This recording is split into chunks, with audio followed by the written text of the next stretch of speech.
Welcome back to Creepcast! We are... energy in you. Okay, go ahead. We're reading some classics today. Mm-hmm. One being an all-time... some would say maybe not the Babe Ruth of creepypastas. One of the guys that like... The Barry Bonds. Well, who's one that got kicked out for like steroids? Yeah, Barry Bonds has been pretty heavy. The Jason Giambi. Sure. Armstrong. Neil The Mark Armstrong. McGuire. Sure, man. Of... Lance Armstrong? The Lance Armstrong of baseball. Well, he was the best cyclist of all time. And just want to say that I think a little steroids didn't hurt anybody. We're reading Smile Dog along with some other stuff. Maybe the Beatles, a little Clockwork Action. I don't fucking know, but we're definitely reading Smile Dog. Arf, arf. Actually, what if you think that Smile Dog would have a what does it Smile Dog's bark sound like? It'd be more like a what's a scary bark? Bar. That's a scary. Sounds like a man at school getting sick. Barf. Barf. I just threw up. Yeah, so we're going to be reading some of the OGs today. We've gone through a lot of the big ones. Smile Dog's, of course, a big one. There's a couple other more niche ones that were remembered for one reason or another. It should be an enjoyable episode. I think Hunter's going to have a terrible time, which means I'm going to have a great one. So I'm looking forward to it. I'm going to have a good time. What are you doing over there? I'm doodling a man with his face melting. Ah! That's what that would sound like. Do it again. I'll slip that under here. Bada bing. Now it's gone. Smile Dog! Did you ever, like... Yeah, it doesn't. Go ahead. Your mom was telling me yesterday when I was talking to her about that when you were a kid, someone at a church you all went to recommended that you see a psychiatrist. That is true. That is true. That was the last time I went to that church. Yeah. They literally were like, we actually don't want him coming back to the congregation. Yeah. And I think I see some of the... Well, I can't draw a guy with eyes melting. Well, it's just the fact that like that wasn't being talked about or anything, but that's just where your brain trails off to draw stuff like that. Okay. Well, Has anyone ever recommended you go on medication or anything like that? Ozempic. That was good. All right, go ahead. All right, good. Smile Dog! Getting into Smile Dog here, just want to thank everyone who is on Spotify and Apple Podcasts and give us those beautiful ratings. It really does help us. Also, our patrons. Hey, I love you. I miss you. Welcome back. Right? Yeah. We have merch! We got merch. Do you need some clothes for your beautiful body? Yep. Why cover it? Let it hang out. It'll be free. Some hats, some shirts, backpack. Actually, I'm saying don't buy it. You're saying don't buy it? No. Where are you saying don't buy it? No. Never mind. Why? The link is there, but no, don't do it. Why shouldn't we buy it? I'm negging. I'm trying to, because they're going to be like, Dad says to not buy it, therefore I want it. Right? It's like if you tell your kid, don't smoke pot. What's he going to do? He wants to go smoke pot. Don't go get the merch. You would look real silly. What are you looking at? You keep looking over here. I hope you don't go get it. Thank you all. Turn the phones off while recording. God, dude. That was my alarm I set last night to wake up in the morning, but I put it to PM instead. There is no way we're ever gonna actually get ahead. There's no way. We are. It is Sisyphus. It is Sisyphus rolling the ball up the hill. I signed up for them. The P and the A look kind of. Which also, mind you, his alarm to wake up was going to be 9:30 a.m. I've seen him wake up before, and it's haunting. It's like a war vet waking up. Literally, he sits there. He's either completely dead, or then when he decides to wake up, he does like. So I just imagine this morning some kind of internal like demon was in his brain that fucking woke him up on time. Luckily. What time are you going to bed? Oh, I mean, last night I went to bed at 3, and then I woke up at 7:20 to get to the airport. Okay. So why'd you do that? I could have drove him to the airport. I didn't want you to be mad at. Are you? Is that a legitimate? Is that a wait. legitimate thing? Yeah. Wait. You give him shit for every time you got to take him to the airport. But because you know why? Because he comes in at 3 a.m. Okay, well, yes, what that. But then whenever I go out, I've gotten him every time he comes in at like midnight. And I'm like, okay, that's fine, I guess. He's like, well, the tickets are $30 cheaper. Okay, right, Right. whatever. And then when I go to his neck of the woods, he's like, nah, it's too much of a drive. And I'm like, fair. That's fair. Right. So it's bullshit. Okay, well, can I just say that when I landed here yesterday, I was in a goop suit. yeah, and you didn't tell me about any of that. I land here. I'm like, hey, I'm gonna be there Thursday at 3. Hunter's like, Thursday at 3, got it. Thursday at 3. I get It here. was a stressful I get here week. Thursday at 3. I'm like, hey man, nothing. That is rare though. 15 minutes that's later, not an ongoing thing. 15 minutes later, I call Hunter. Nothing. I was in a goop suit. I text in the group chat. Harry's like, are you here? Yes, I am. And Harry's like, do you need a ride? And I'm like, well, I guess not. I guess not. I was in a goop suit. It's been a stressful week. I Uber over here, and there's 40 people here. And I just like We had lights and cameras on the goop Here's suit. the thing about Hunter: he never tells you anything. He's just That can't possibly be true. He's just What are you like, pointing at him for? yeah, they know because they work with you. I know they know. Hunter's like, I feel like I'm overbearing. I feel like I tell them too much. no, maybe them specifically, but other people, it's like, hey, you want to do something? And I'm like, yeah. And he goes, cool. And then I'll get there and there will be like 18 things happening at once. And he was like, yeah. So, like, just know. To be fair, to be completely transparent, the shoot date got pushed back and it slipped my mind. Okay. So this was not supposed to be even going on. That's true. So, okay. Is that true? Sure. That is true. Sure. But me and you talked about me coming in Tuesday. So that means while you were on the shoot, you were like, he doesn't need to know. He'll figure it out. Thursday the at 3. shoot got pushed. Got it. The shoot got pushed and it slipped my mind. It is There was the a lot of fact things. that during the shoot we were communicating about me. Can I just say, never Orf? brought it up. Orf! What is the ARF? Smile dog. No, you're not getting out of this one. Orf! You got to get to you walking up the hill with your little. Oh yeah, okay, yeah. Thank you, Harry. A little sad. Thank you. That did make me I get here. I get it. So I have to Uber over to my friend's house, right? The driver's like, "Oh, is this like a buddy of yours?" And I'm like, "Allegedly." We get up to the house. We pull up to the fence, and he's like, "You want me to drive you up?" And I'm like, "To be honest, Hunter didn't give me any, or sorry, my friend didn't give me any directions. I don't know if." You know, what door he's in, what room he's in. I don't even know if he wants you to come in, so we'll just stay here. He's like, are you sure it's raining? I'm like, yeah, I'm sure. So I get out in the rain, and I have my little rolly backpack, and I just start walking up Hunter's driveway. And then I look to the house, and I'm like, well, if my friend was in there, I guess he'd probably be looking for me.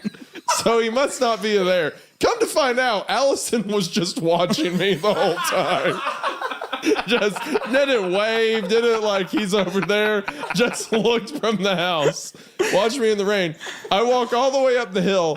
I get to the top, and Harry comes outside because he cares. Harry comes outside, We didn't have and he goop was suit on. like, "Hey, Isaiah."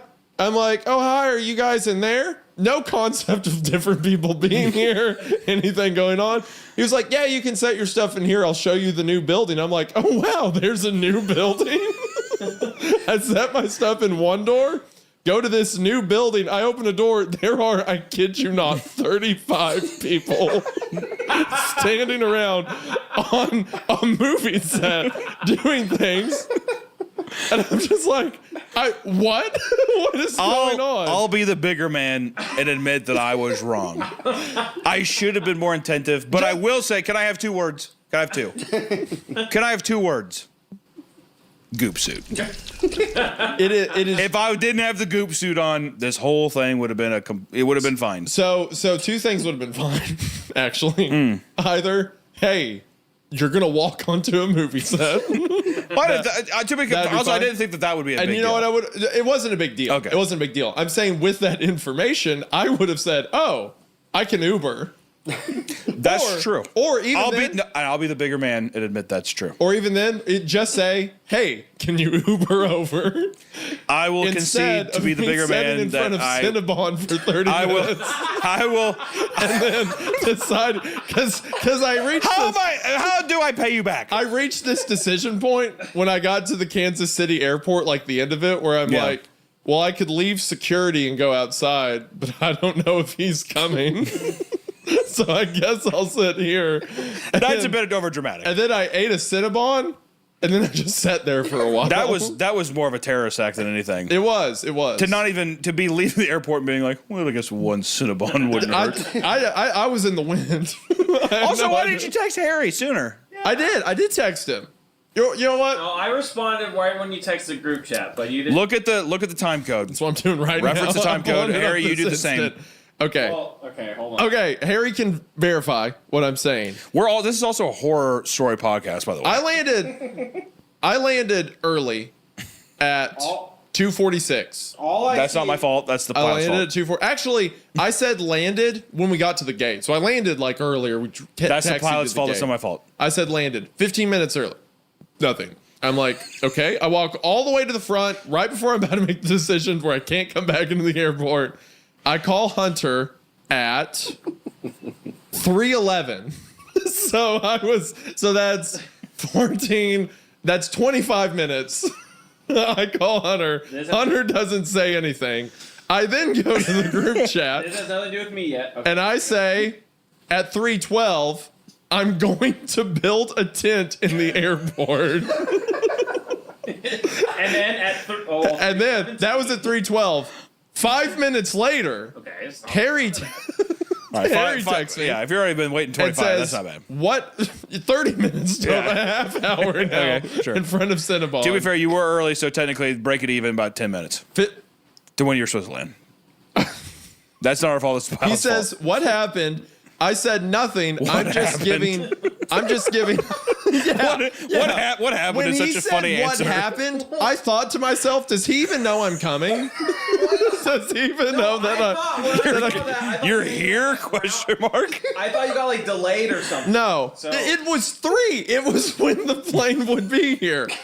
I said, so I said I'm going to pitch a tent, and Harry says, "What happened?" I said, "Nothing. I'm just giving Hunter a hard time." Sounds like you're gonna have a boner And in then the I airport. shut up.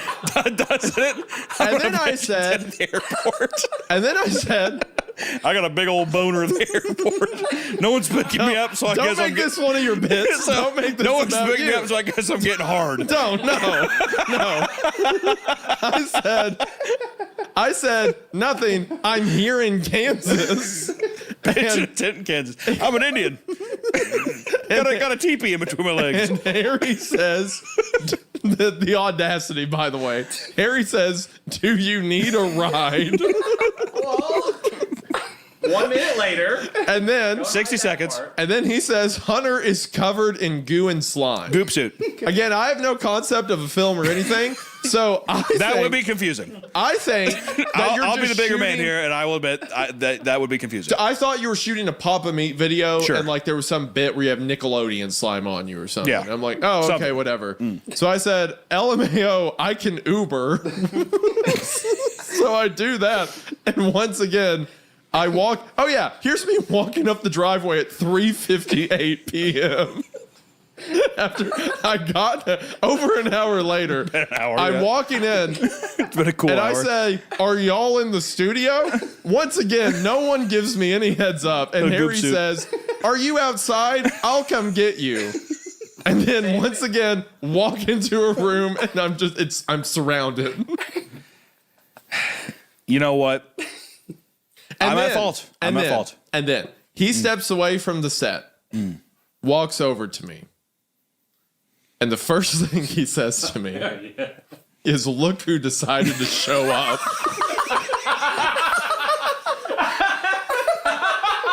I forgot about that.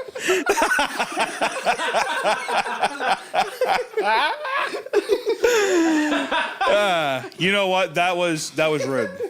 is what that was. That was rude. And obviously there has to be some kind of payback. And you know what I'll do? Whenever I go out to visit you next time, I'm not going to ask for a ride. And I'll tell you what I'll do too. I will literally film myself sitting in an airport for an hour. I will do that for you. Thank you. I will do that, and I'll say we're even, and then I'll take an Uber wherever I need to go. But it can't be the next trip. It has to be randomly. One trip you're going to land, and I'm just not going to say anything. Okay, and you're like, this is that trip. I'll take it. That'll be the thing I'll do. Yeah. I see. That's not fair though, because you never respond to texts anyways. How many times have I texted you, sir? No. That's completely different. Okay. That's different because. Well, how would I know? That's because you text me out of the blue, and whenever I'm working during the day. Am I supposed to schedule my text? No. My point is, I set my phone away so I don't get distracted. I'm real bad about. Oh, so you'll say because you know that I'm showing up that you'll be looking at it. Exactly. Okay. Yes. I see. Because once again, I had said 2 days prior, Thursday at 3 p.m. Absolutely. Yeah. No, I was in the wrong. I'll be the big man. Mm-hmm. I'll take the high road. I'll admit I'm wrong. I was wrong. I was a bad boy. I should have been the goop suit. Should have reconsidered this. Could have even probably pushed this a week. Probably. I don't know. I don't understand. I don't want you to look, this all would have been mediated with hey, can you Uber? Absolutely. Shouldn't have had the hands on. Shouldn't have had the goop on me. No. I was in a goop suit. All that was great. All that was fine. Just maybe when I'm on the phone. Because when I was talking to you, texting, you were in another goop suit. 2 days prior on Tuesday when I'm like, hey, to be fair though, I didn't have my arms on though. Couldn't have used my phone. My point is, I'm not, look, once it happened, once I was there at 3 p.m., you were in the goop suit. What's done was done. Exactly. Well, I'll tell you what, it's already passed. Life, we're here now. Right. Aren't we? We lived. And we're about to read Smile Dog, which is arguably one of the best creepypastas of all time. That's not what I said, but okay. All right. Smile Dog. All right. So the original Smile Dog was uploaded in 2010. So it's like a dinosaur compared to all the others, right? And it was an image that started floating around the internet, and the story accompanied it. So let me look up the Smile Dog image. I think it's on the story. My page isn't loading for some reason. There's so many pop-up ads. Creepypasta. Creepy. Oh yeah. So this image is so fucking stupid. Is this the actual image of like the husky that's like this? Yeah, Yes. that's the classic Smile Dog. So this was like people were like It floated "What the around in chain fuck?" emails, yeah. And it was like, share this with 10 people or else. Or you die. Yeah, one of those things. Yeah. Then there's a story attached to it. On the link in the chat, it's just ads for Trivago. I will say, creepypasta.com, I don't know what we have to do to get these ads a little more manageable.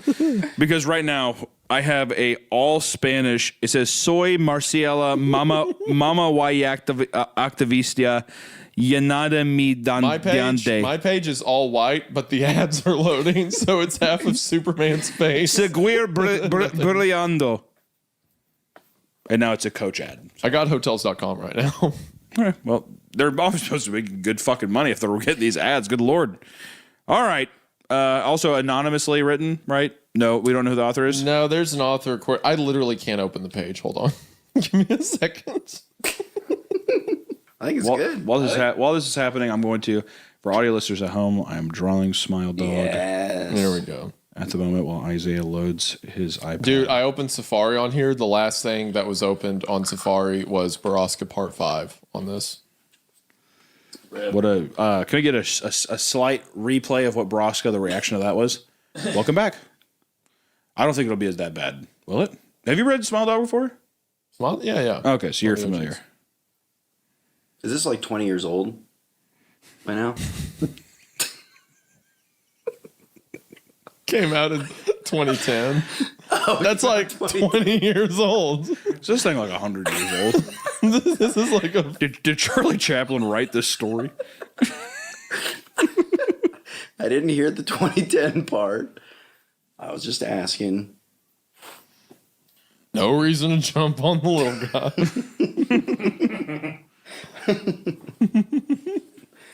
Hold on, why can't I find the story?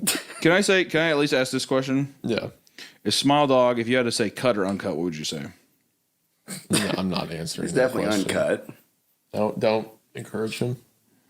What are you going to say? Not whatever he wants me to. Who would cut Smile Dog?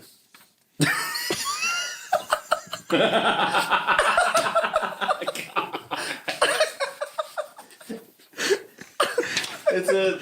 I happy. Hold on, lift it up.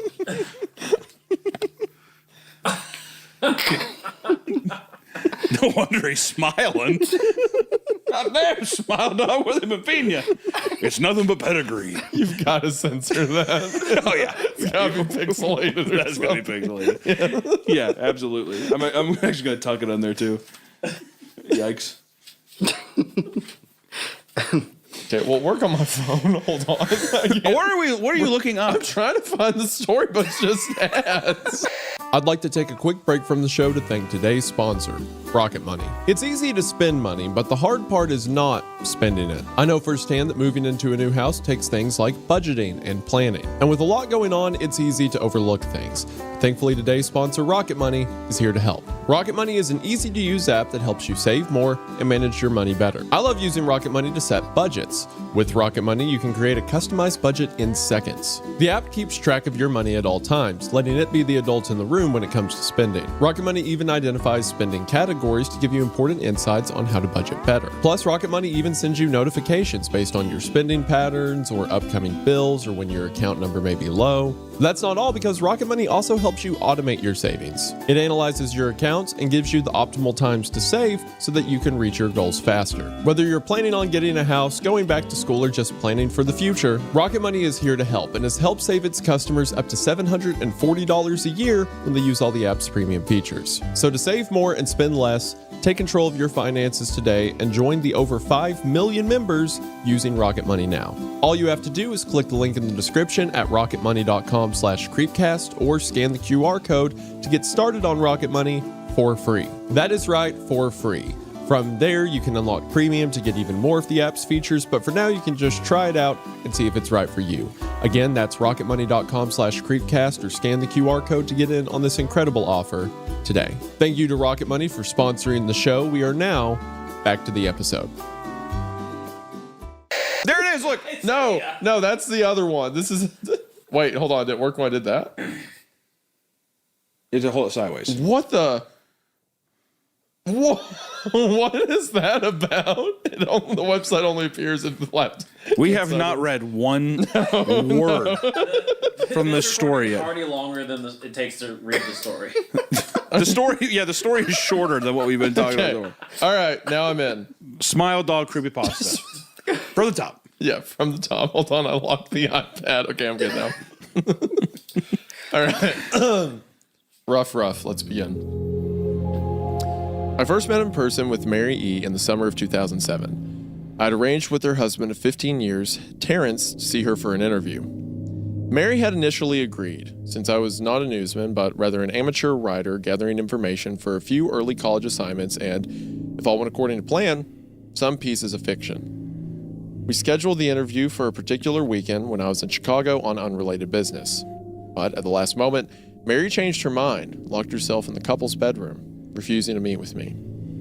For half an hour, I sat with Terrence as we camped outside the bedroom door, I listening and taking notes while he attempted fruitlessly to calm his wife. The things Mary said made little sense, but fit with the pattern I was expecting. Though I could not see her, I could tell from her voice that she was crying, and more often than not, her objections to speaking with me centered around an incoherent diatribe on her dreams, her nightmares. Terrence apologized profusely when we ceased the exercise, and I did my best to take it in stride. Recall that I wasn't a reporter in search of a story, but merely a curious young man in search of information. Besides, I thought at the time I could perhaps find another, similar case if I put my mind and resources to it. Mary E. was the PSYOP for... PSYOP? Not the PSYOP. S-Y... PSYOP is spelled PSYSOP is what- P-S-Y-S-O-P. I mean, it looks like psyop, but it says psy. Is there a word? Is psysop a word? I don't think so. No. SYSOP? That's why. I don't Oh, is that a company? No, it says Mary E. was the PSYSOP for a small Chicago-based bulletin board system. Oh, System Op. Oh, yeah. Thank you. Mary E was the sis-off.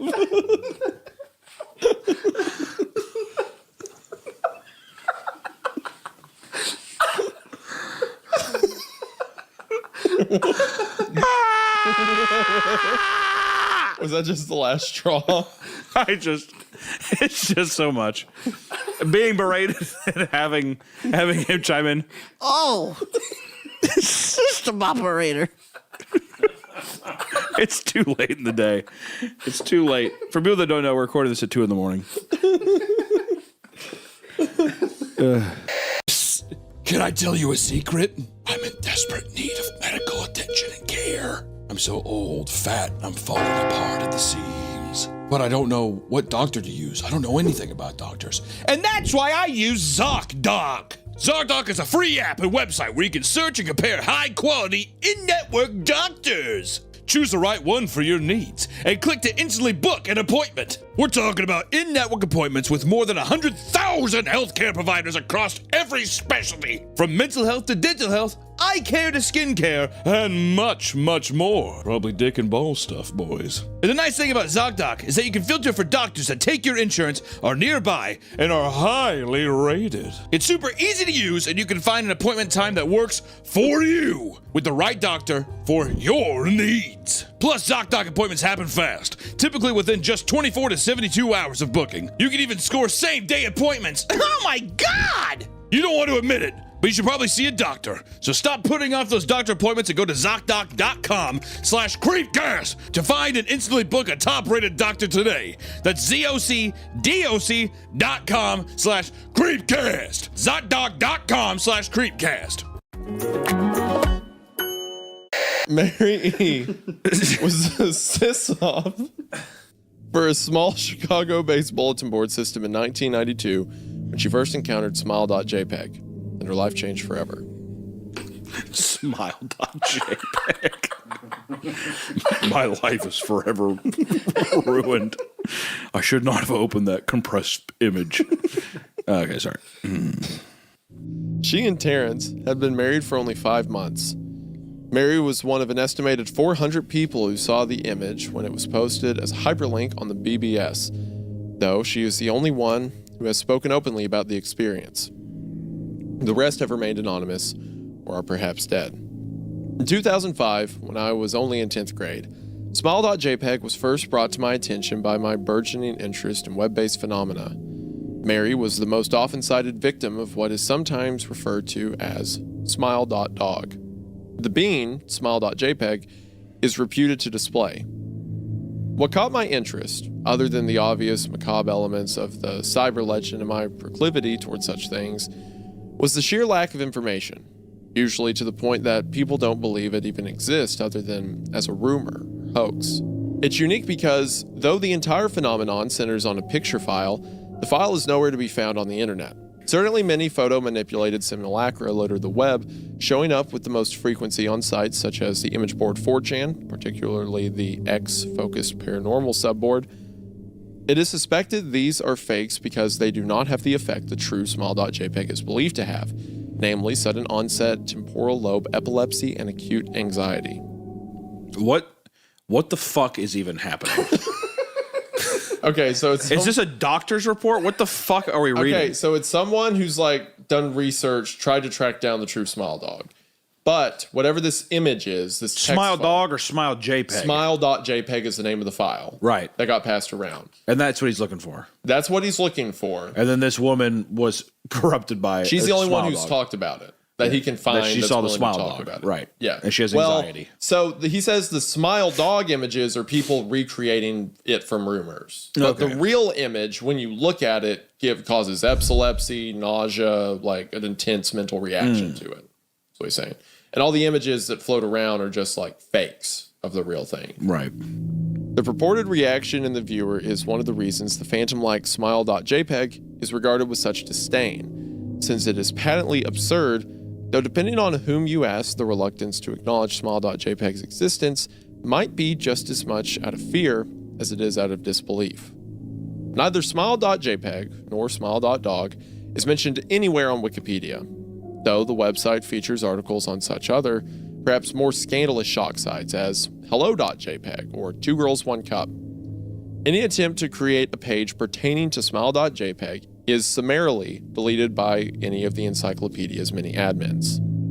Encounters of smile.jpg are the stuff of internet legend. Mary E's story is not unique. There are unverified rumors of smile.jpg showing up in the early days of Usenet, and even one persistent tale that in 2002, a hacker flooded the forums of humor and satire website Something Awful with a deluge of smile.dog pictures, rendering almost half of the forum's users at the time epileptic. It's also said that in the mid to late 90s, that smile.jpg circulated on Usenet and as an attachment of a chain email with the subject line, "Smile, God loves you." Yet despite the huge exposure these stunts would generate, there are very few people who admit to having experienced any of them. No trace of the file or any link has ever been discovered. Those who claim to have seen smile.jpg often weakly joke that they were far too busy to save a copy of the picture to their hard drive. However, all alleged victims offered the same description of the photo. A dog-like creature, usually described as appearing similar to a Siberian husky, illuminated by the flash of the camera, sits in a dim room, the only background detail that is visible being a human hand extending from the darkness near the left side of the frame, hands empty, but is usually described as beckoning. Of course, most attention is given to the dog, or dog creature, as some victims are more certain than others about what they claim to have seen.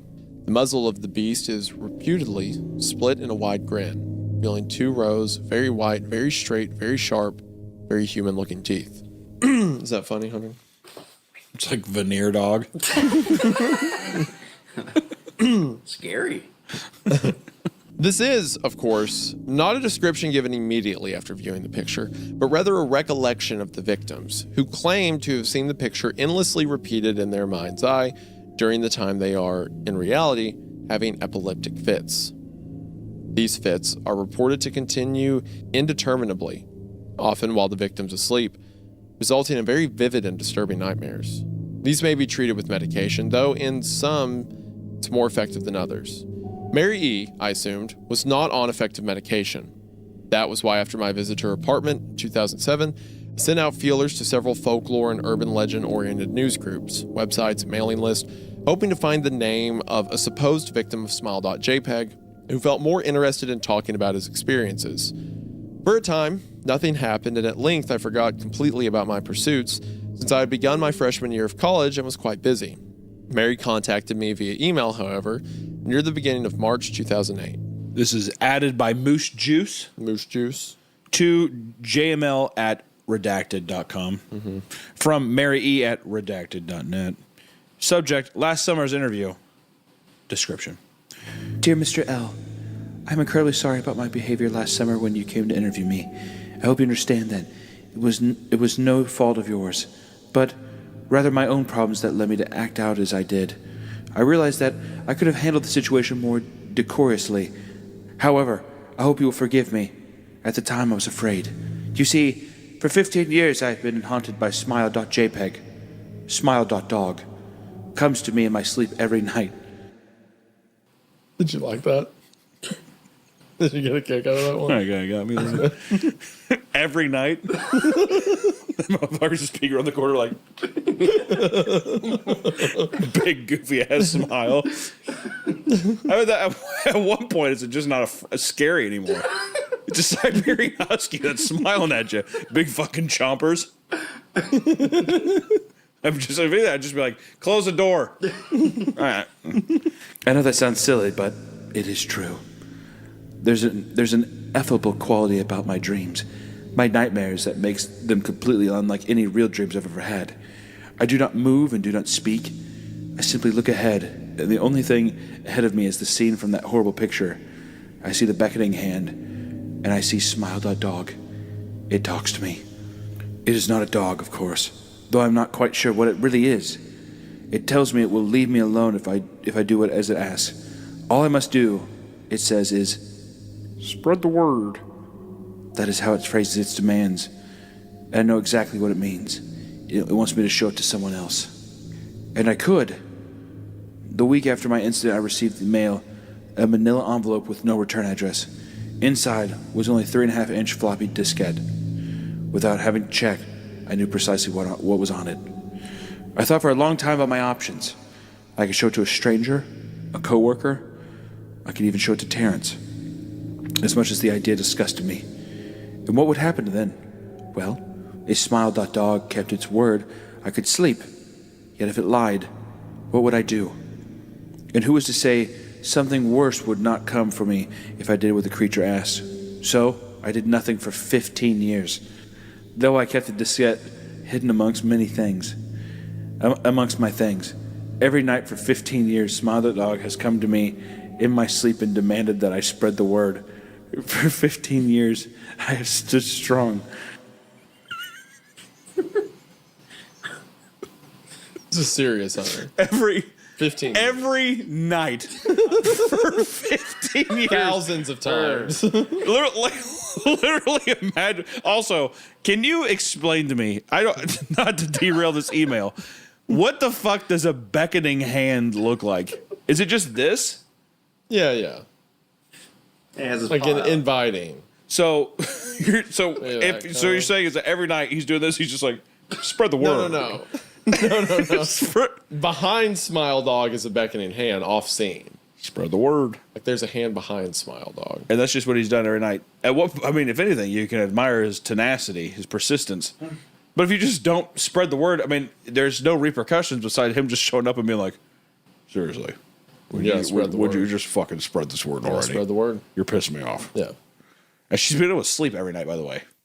Well, like you said, at some point, it's like, all right, What the fuck am I going to this is do? life now. Okay. For 15 years, I have stood strong. Though there have been hard times, many of my fellow victims on the BBS board where I first encountered Smile.jpg stopped posting.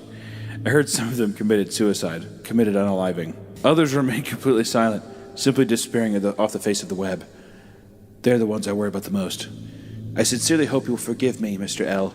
But last summer when you contacted me and my husband about an interview, I was near the breaking point. I decided I was going to give you the floppy diskette.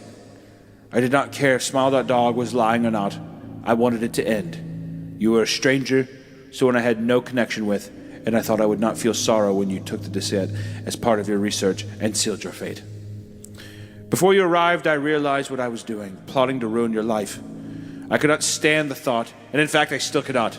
I am ashamed. Mr. Allen, I hope that this warning will dissuade you from further investigation of Smile.jpg. You may, in time, encounter someone who is, if not weaker than I, then wholly more depraved, someone who will not hesitate to follow Smile.dog's orders. Stop while you are still whole. Sincerely, Mary E. Terrence contacted me later that month with the news that his wife had killed herself. Oh no.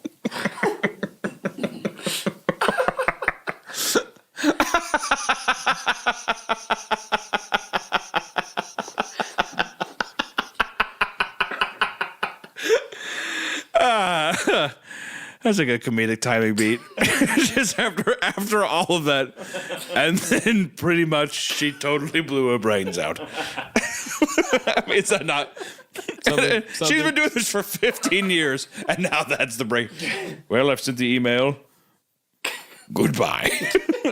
I spread the word. Yeah. Thanks, Hunter. I'm glad that's funny. It got me good. Okay. While cleaning up the various things she'd left behind, closing email accounts and the like, he happened upon the above message. He was a man in shambles. He wept as he told me to listen to his wife's advice. He found the diskette. He revealed and burned it until it was nothing but a stinking pile of blackened plastic. The part that most disturbed him, however, was how the diskette had hissed as it melted. Some sort of animal, he said. I will admit that I was a little uncertain about how to respond to this. At first, I thought perhaps it was a joke, with the couple belatedly playing with the situation in order to get a rise out of me. Quick check on several Chicago newspapers online, obituaries, however, proved that Mary E. was indeed dead. There was, of course, no mention of suicide in the article. I decided that, for a time at least, I would not further pursue the subject of Smile.jpg, especially since I had finals coming up at the end of May. But the world has odd ways of testing us. Almost a full year after I returned from my disastrous interview with Mary E., I received another email. to jml@redacted.com. From elzahir82@redacted.com. Subject, smile. Hello. I found your email address through a mailing list. Your profile said you're interested in Smile Dog. I've thought it is not as bad as everyone says. I've sent it to you here. Just spread the word. Smiley face. The final line chilled me to the bone. According to my email client, there was one file attached called, naturally, smile.jpg. I considered downloading it for some time. It was most likely a fake, I imagined, and even if it weren't, I was never wholly convinced of smile.jpg's peculiar powers. Mary E's account had shaken me, yes, but she was probably mentally unbalanced anyway. After all, how could a simple image do what smile.jpg was said to accomplish? What sort of creature was it that could break one's mind with only the power of the eye? And if such things were patently absurd, then why did the legend exist at all? If I downloaded the image, if I looked at it, and if Mary turned out to be correct, if smile.jpg came to me in my dreams demanding I spread the word, what would I do? Would I live my life as Mary had, fighting against the urge to give in until I died? Or would I simply spread the word, eager to be put to rest? If I chose the latter route, how could I do it? Whom would I burden in turn? If I went through with my earlier intention to write a short article about smile.jpg, I decided I could attach it as evidence, and anyone who read the article, anyone who took interest, would be affected. And even assuming smile.jpg attached to the email was genuine, would I be capricious enough to save myself in that manner? Could I spread the word? Yes. Yes, I could. Then, bottom of the image, anyway it appeared online, at the very bottom of the image was a bloody thumbprint with the picture.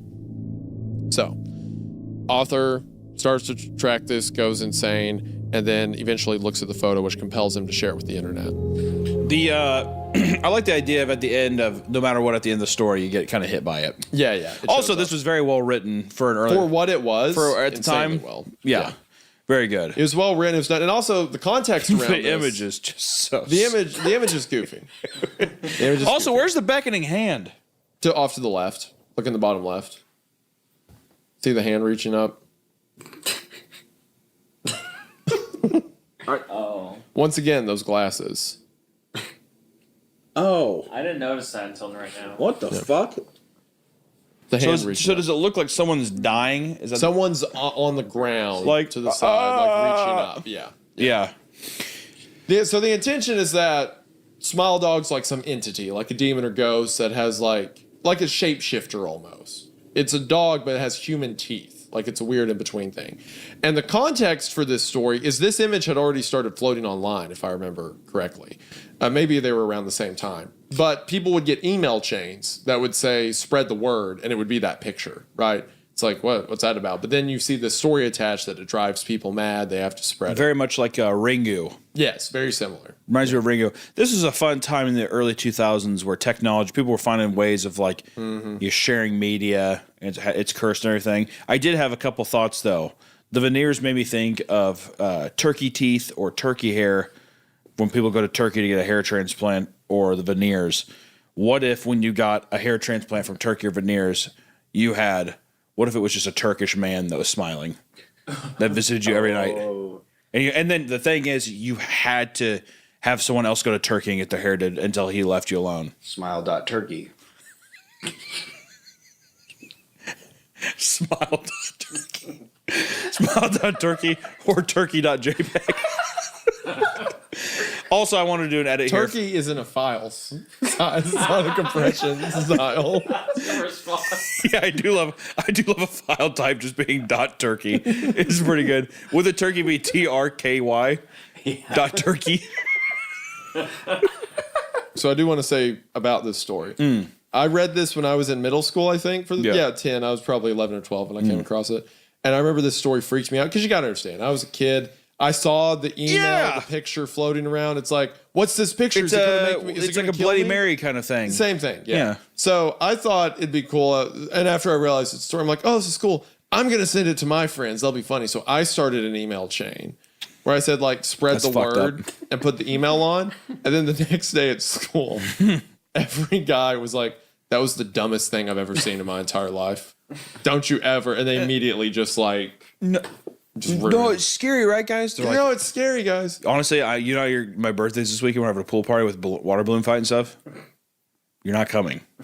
I remember being like, yeah, I thought it was lame. That's why I shared I said it. it's a joke. You didn't. I thought it was And stupid. the party's That's why. awesome. It's ice cream cake. That's and really it's, dumb, right? You know, some people are and it's scared the by water that. balloons that look like grenades. It's gonna be awesome. Oh, those were so cool, dude. Well, you're not coming because of that one email. No, I thought it was I would scary. love to sit there, open it up, look at my subject line. What is this? Whatever. Scroll down. Oh, an image. Okay, I'll download it. And, scroll down. Click. The Beatles cartoon, lost episode. Yeah. Who's your favorite Beatle? Ringo. 'Cause he was just the goofiest about stuff. Like the song Maxwell's Silver Hammer. All of them hated it. And when they asked Ringo's like, I thought it was kind of nice. I enjoyed it. Like, Me thinks that it was actually kind of a good diddle. it was, no, not Ringo. What was the fourth one? Not Paul or John. George? George is the one I'm thinking of. Yeah. George is cool. Just No, use no one likes Ringo the most. Yeah. George. George was like the one that was just chill all the Unsung time, hero. Right? Yeah. George, the main man. Yeah, let me pull up the Yeah, story. what's in there? Well, when the Beatles. Who's your least favorite Beatle? John. John, of course, easy. Yep. John. I like the fucking beaver tooth bastard Paul McCartney quite a bit. Me wants to hold your hand. Me wants to hold your hand. He was a good counter to John, to my understanding, because John was like, "No, we've got to change the world. We got to be different." And then Paul would be like, "No, that's a dumb idea. I don't like that idea." The Beatles, it's one of those things when people are like, the Beatles are lame. It's like, it's impossible to not like at least one. I mean, Beatles it's song. it's like anything else. Like being like, "Oh, Elvis he didn't do anything," or like he was lame. It's like I really like that one, that new edit that keeps saying the meme where it's like songs you didn't realize Elvis wrote. And it's like, jump out the house. And he goes, well, it's Rick and Morty time. The theme song. Have you seen that? yeah. It's a good one. There was one night where Caitlin and I were driving home, and I was really tired. And she was just flipping through songs, and that Elvis song came on. I can't even remember what the title of it is. But in the beginning, like I heard the music, and I go, "Is this the song where he says I'm caught in a trap?" And as soon as I got done saying that, the radio goes, "Caught in a trap." Yeah, I can't walk out because I love you too much, baby. So Why can't you see? I didn't mean to- Ooh, what you doing to me? And you don't believe what I say. We can go on together with suspicious minds. How we can live our dreams with suspicious love. To my old friend I know. You know what I like all that? He's like, we're lost in a cloud with too much rain. We're trapped in a world that's struggled with pain. And as long as a man has the strength to dream, he can redeem his soul and fly.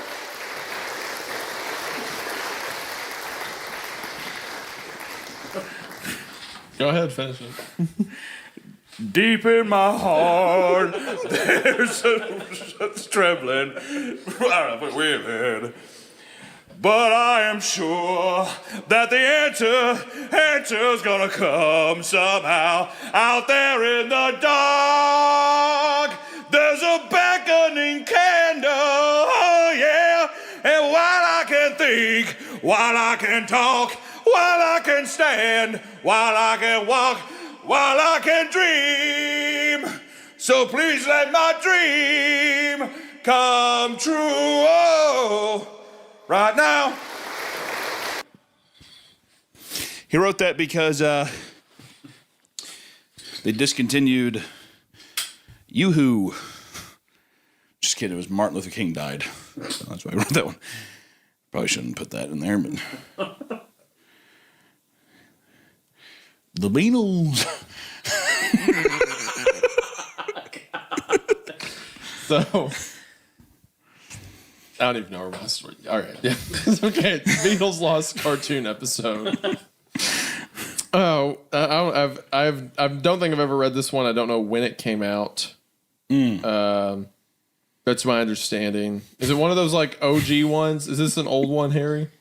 I don't know how old it is, but Okay. I heard it's classic. The Beatles cartoon Lost episode does not feel like a classic creepypasta to me. Well, it was back when like Dead Bart or like Squidward Suicide. That all seems fine because that's like new rage, like Dead Squidward. I'm like, at the time, that's people were probably Makes young sense, and yeah. obsessed with. It'd be like nowadays, it'd be like creepypasta about like Has-Been Hotel or some shit. Yeah. You know, I'm sure that's out there now that you said it out 100%. loud. Has to be Yeah. good. Well, we have to find it wherever it's at. All right. Just want to start off by saying that if you want an answer at the end, prepare to be disappointed. There isn't one. I'd like to start this off by affirming that I am a huge Beatles fan, as well as being 14 years old. But you know, you rarely see that level of honesty. I Out of I gotta honor. say, there is a shocking amount of truth in all this. I just want to say, like the Beatles, like 90% of the world, I'm also 14. Also, I have no idea I have no idea you what's will happening. be disappointed by You're the going end of by the end of this. You are going to be like, You're that gonna be was not upset. worth my time. Yes, yeah, of course. I'm also an avid collector of Beatles stuff. I was even there at their first concert. How old is this person? I don't, 14, so no, you weren't. They have great music and great talent. They have their albums, t-shirts, and other assorted items. I even enjoyed the old cartoon of the Beatles that was made in the 60s. But it wasn't long before I found out there was a morbid secret to the cartoon. I was at a local collector's shop where they had a section about the Beatles. I was looking for some Beatles mugs and pins. Bought 2 Beatles mugs and 4 Beatles pins, and I was just about to leave the section. Something caught my eye. It was a videotape called The Lost Beatles Cartoon. Or at least, that's what I assumed. Being what was scribbled on it with what appeared to be black Sharpie, I really wanted to get it, so I told my disjointed mother that I wanted to buy it. When we went to purchase the tape, the counter worker said I couldn't have it. He told me that he's watched it and had nightmares. I was surprised he could say that about the tape because it was just the Beatles. How can a cartoon about a band possibly be that scary? But he said, Never mind. You're just going to have nightmares anyway. and gave me the tape. What? Never mind. It's too late. Take it. Watch Who it. gives a shit? Just take it, kid. You're fucked anyways. I like the Beatles. Cool. Look at these pens I got. Yeah. Take it. While I was walking away, I thought I saw him folding his hands like he was praying. For some odd reason, I was starting to feel like something was wrong with the tape. Really. When I got home, I immediately went downstairs to watch this mysterious video. When the tape started to play, something weird happened in the beginning. Do we try to do, is there photorealistic blood in this story? Do you want to do a little bingo card? Yes. I think there's Photorealistic gonna be blood. hyper-realistic eyes. or something. Hyper-realistic eye. Yeah, Okay. yeah. So are we calling that? I think I'll call those. I think And does one of the Beatles, or do they all kill themselves? they're going to be dead. Are they already dead, or do you think, is Paul going to shoot John? It's going to start as a normal one, but then they're going to be like, it's going to cut Something's to their gonna eyes happen. like black or ripped out. Yeah. And then they're going to be, there's going to be sounds screaming, like they're all screaming, then they're going to be dead. And stuff. Yeah. And John will be like, I don't feel good, or something like that. Yeah, I've got blisters on me fingers. Yeah. Yeah, definitely a scene like that. Some loud noise effect, something like that. Yeah. It was the sounds of someone screaming in complete agony. All right, well, immediately. There you go. That's a point for me. Which, while that was normal for the Beatles cartoon, Why was that normal for the Beatles cartoon? hold on. People usually scream in anguish at the Beatles cartoon. This is an actual cartoon, right? I don't know. Okay, hold on. What happened? Okay, here's how the intro starts.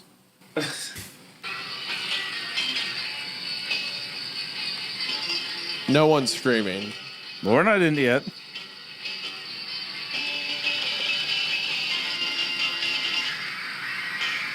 Okay, that's the anguish.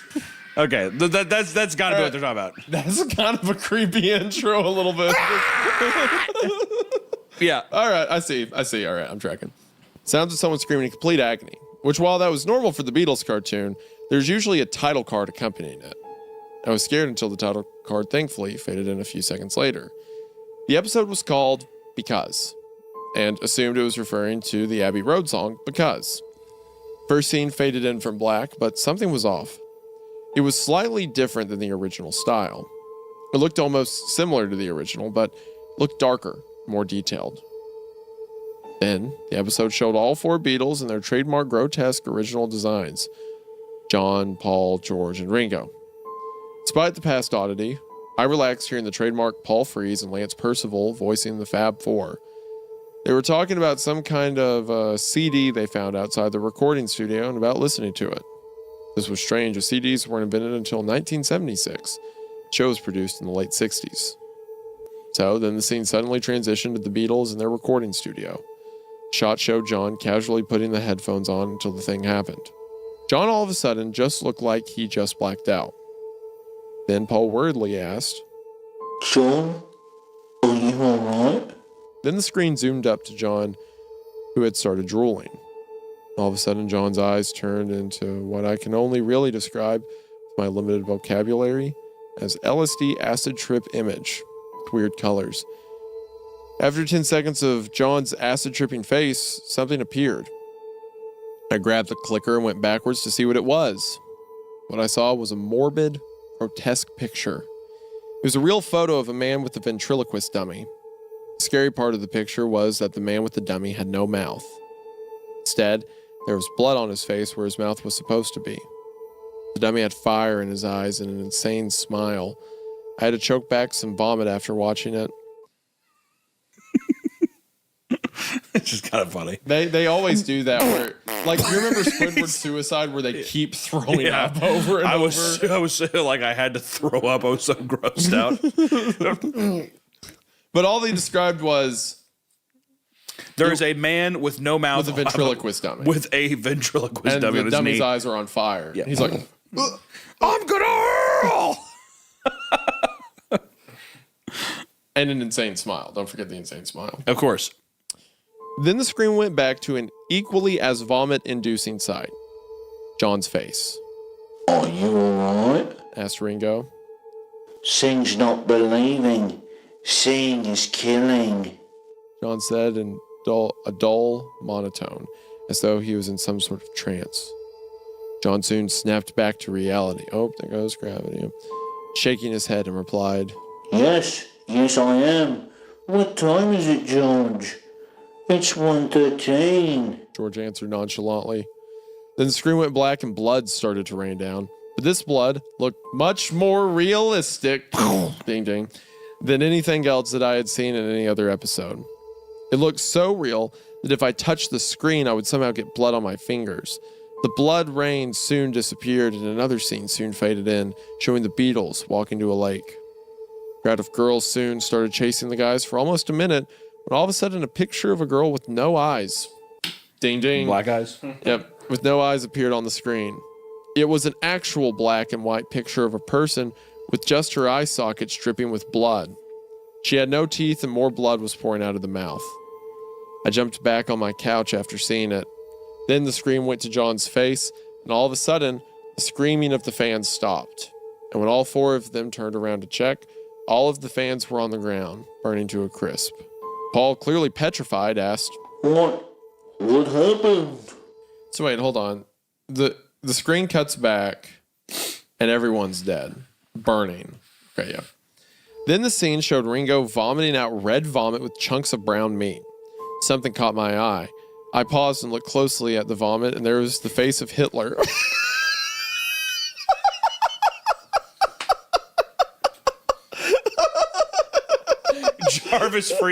Jarvis, pause, enhance. Mein Führer.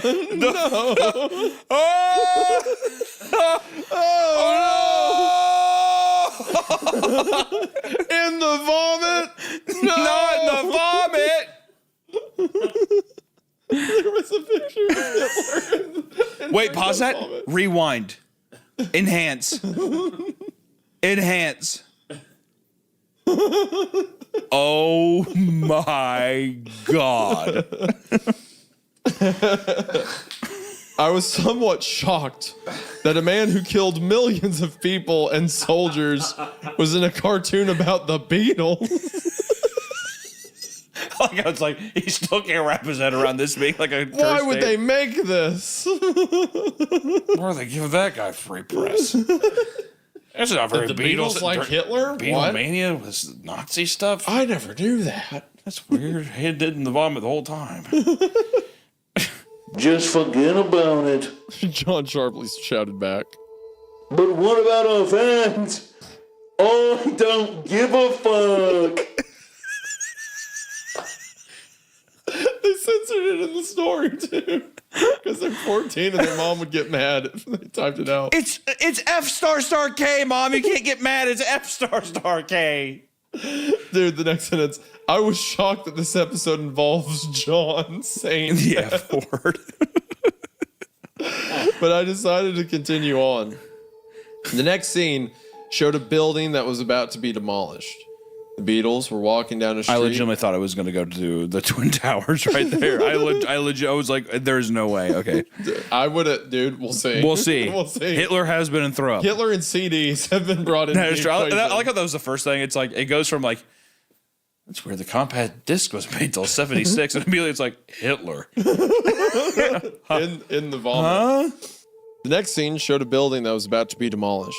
The Beatles were walking down a street when a wrecking ball hit the building. A piece of rubble went flying in the air. It was about to miss a person when John did something despicable. In typical John fashion, God damn. he proceeded to push the man back to where the piece of rubble was about to fall. In typical John fashion, he killed somebody. Classic John. In a second, the piece of solid marble crushed the guy to death. Blood and brain matter flew everywhere. Even though the brain matter and blood still looked cartoonish, it was still pretty horrible. Though it was drawn, I was still kind of freaked out. I was still really scared by all this. A crowd of people quickly surrounded the scene, and the scene zoomed up to John with an evil smirk on his face. The next scene only showed just a black screen. Only thing that could be heard was a gunshot. Then there was smoke that I assume represented the fired gun. Then the screen faded into a shot of the recording studio. The studio had no lights on, causing the screen to be too dark to make anything out. But there was quiet mumbling, and I listened closely to hear someone dully whispering, I shouldn't have done that. They're going to know soon. Then one light went on. There was a shadow outside the door. It was the form of John. It wasn't long until the light was reflecting to the sound manager in the recording booth, dead. I quickly put two and two together and figured that the man was shot by John, who had a gun, who had a gun for whatever reason. The camera zoomed up to the ground outside the room. A model 1887 fell to the ground with blood splattered on it, and with bits of smoke still coming out of the barrel. The next scene suddenly showed Paul, George, and Ringo knocking on John's room door. Then Ringo proceeded to bust down the door with his trademark strong, sexy insect. What am I reading? Ringo proceeded to bust down the door with his trademark strong, sexy insect legs. And there was a humongous safe that was the size of an SUV. What am I reading? There's no telling. I feel like I'm being waterboarded. I'm kind of just like, Please make it stop. They didn't know what the combination was, but for some reason, it wasn't locked up all the way. They opened it up and they found out John's secret. He was a Satanist.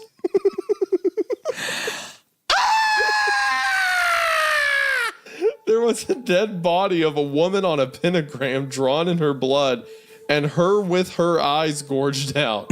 There were dead animals, a fan-made Necronomicon, and goat skull on a pentagram. that is fucking scary. I'm so scared right now. That is fucking freaky, man. Not the Beatles. Not John, no. In fear, George fell to the ground. Paul had to choke back a vomit. Ringo ran over to the corpse and yelled out, Jenny! My fiance, no! He then slumped to the ground, closing his eyes. Then Ringo started crying in a sad way.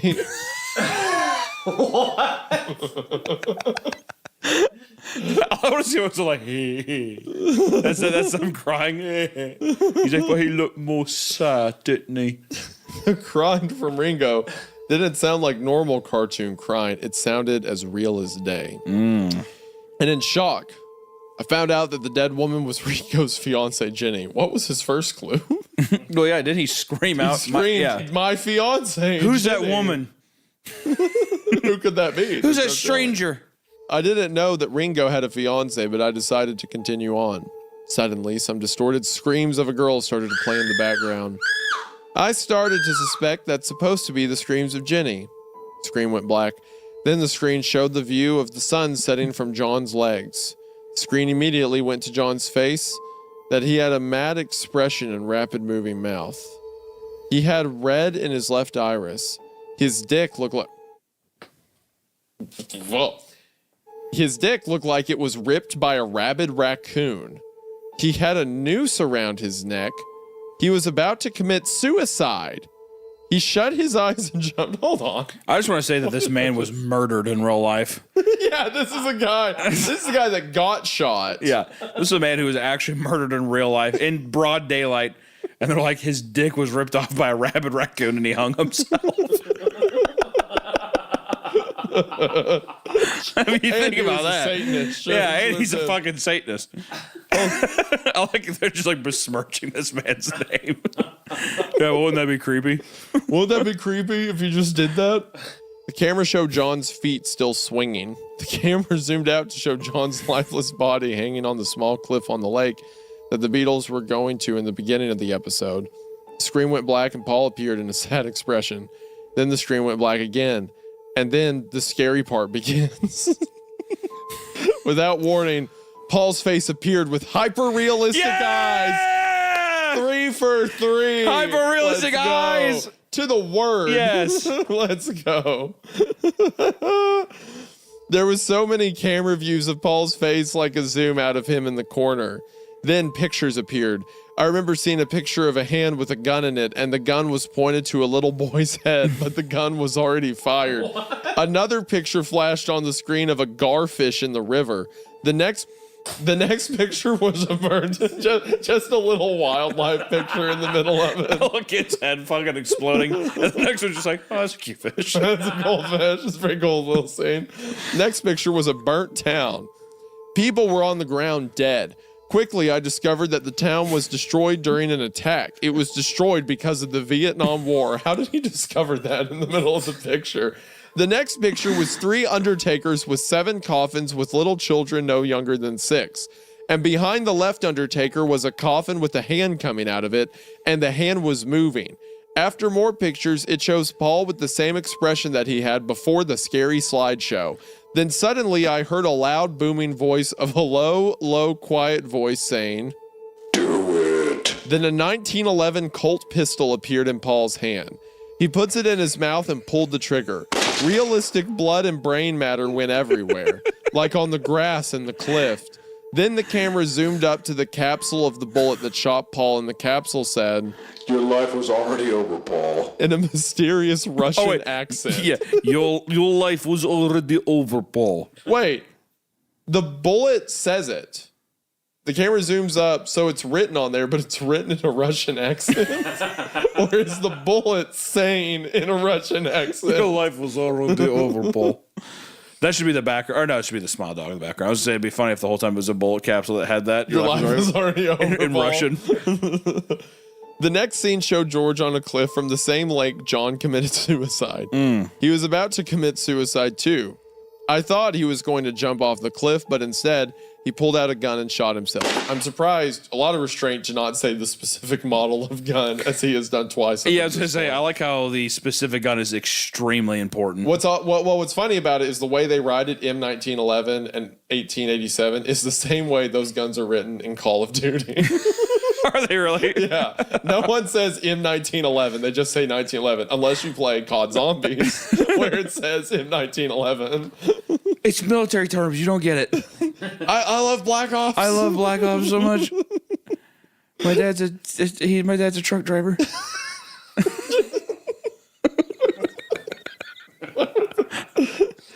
Feels pretty irrelevant. Yeah, I'm just saying. He doesn't talk to me that much. He's on the road a lot. He's not home a lot. But instead, he pulled out a gun and shot himself. Very anticlimactic. Yeah. Boring. Boring. I'm bored. At the end of the scene, the camera zoomed into the gun, and the gun was the same one Paul used to commit suicide. And on the side, it said, It takes 2 bolts to kill 2 Beatles. scared me a little bit. It sends chills down my spine. I mean, guns can't talk.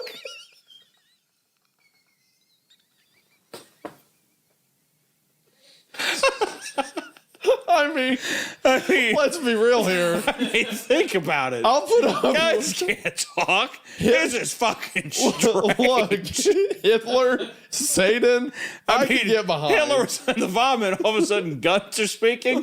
This is I mean, freaky the way it's phrased. I'm fucking horrified. It says, I mean, guns can't talk. I mean, for like, fuck's sakes, people, like think I'm about it. pleading with you, Well, dear someone fucking reader. just take a second to think about this. This is creepy fucking stuff here. I challenge you. Think of one instance in your Go life. ahead. I don't think of one time you've ever talked to a gun. Not even. And I tell you, it's probably no times. The next scene showed Ringo in the hospital, dying of an unknown disease. He gives Ringo cancer. A little kid being like, and Ringo has total AIDS cancer. And his gun talks to him. I mean, think about that. Being sick. So now that he opened, he's like, I'm 14. I think he aged himself up. Yeah. The author's like 10, 11. Yeah. It definitely feels like this is like a 12-year-old. He's like, For sure. So trust me, I'm 14. Yeah. So you can respect what I have to say. My teacher said I'm at a 14-year-old reading level. Yeah. So, yeah. Yeah. He took the picture of him and his fiance and the engagement ring he gave her, and then he died. Then the scene faded while the ending music played. After about a minute, another shot faded in. It appeared to be in a dark hall. Wait, didn't Ringo actually die of a disease? No, Ringo's still alive. Which one died? Which one got stabbed in his house and then died? That had to be George then. No, I think One of them died of cancer. George died of cancer, Yeah. and then John Lennon got shot. Yeah, well, the whole thing And was then Ringo and, the whole thing was Paul George are still was alive. like he was doing okay, but then someone broke into his house and stabbed him one night in the lung, Oh, and maybe. it caused like super damaged lungs, and then he died after. So they think maybe if that didn't happen, he could have recovered, lived longer, or whatever. So I thought for a second he was saying that like, and Ringo just died of cancer, like in real life. Yeah. It wasn't Ringo. Yeah. Then the scene faded while the ending music played. After about a minute, another shot faded in. It appeared to be in a dark hall. All I hear was screams, whistles, yelling, and gunshots. I soon found out that the hall was in a prison. The scary part was that every time the lamp swings in the hall, a black hooded figure appeared. It wasn't long until I found out it was John with gray skin and red iris. For a brief second, I thought he resembled trademark webcomic character Carcat Vontus. There's no way. Who? Trademark webcomic character? I am immediately looking up who Carcat Vontus is. By the way, This is like in that one story where it's like if you played Destiny, you would know. Hold on. are you fucking kidding me? This is what Carcat Vontus. It's a Homestuck character.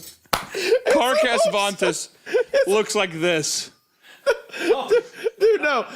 Do you know Homestuck? No. That was a huge Tumblr series where it's like everyone wrote their own characters and OCs, and like it was this big fan fiction where they talked to each other. That explains so much about what I'm reading right now. Carcat Vontus, huh? Dude, straight up, this being written by like a Homestuck person makes so much sense. And that's also the author's depiction of like the devil. Like that's what the Grim Reaper looks like, big and scary. He shouted, I hope you enjoyed your life, because my life is over, including my friends, all because of me, John. All because of me. John Lennon of the Beatles. The infamous John Lennon of Beatles from Liverpool. Imagine. Yeah. Imagine all the carcass. Right behind him. Because I know those seven sisters, like our audience, there's some weird people out there. And I know a bunch of them were familiar with Homestuck. When I said Carcat Vantas, that had to be like a sleeper cell Yeah, activation. exactly. phrase. They're gonna try to fucking like kill somebody.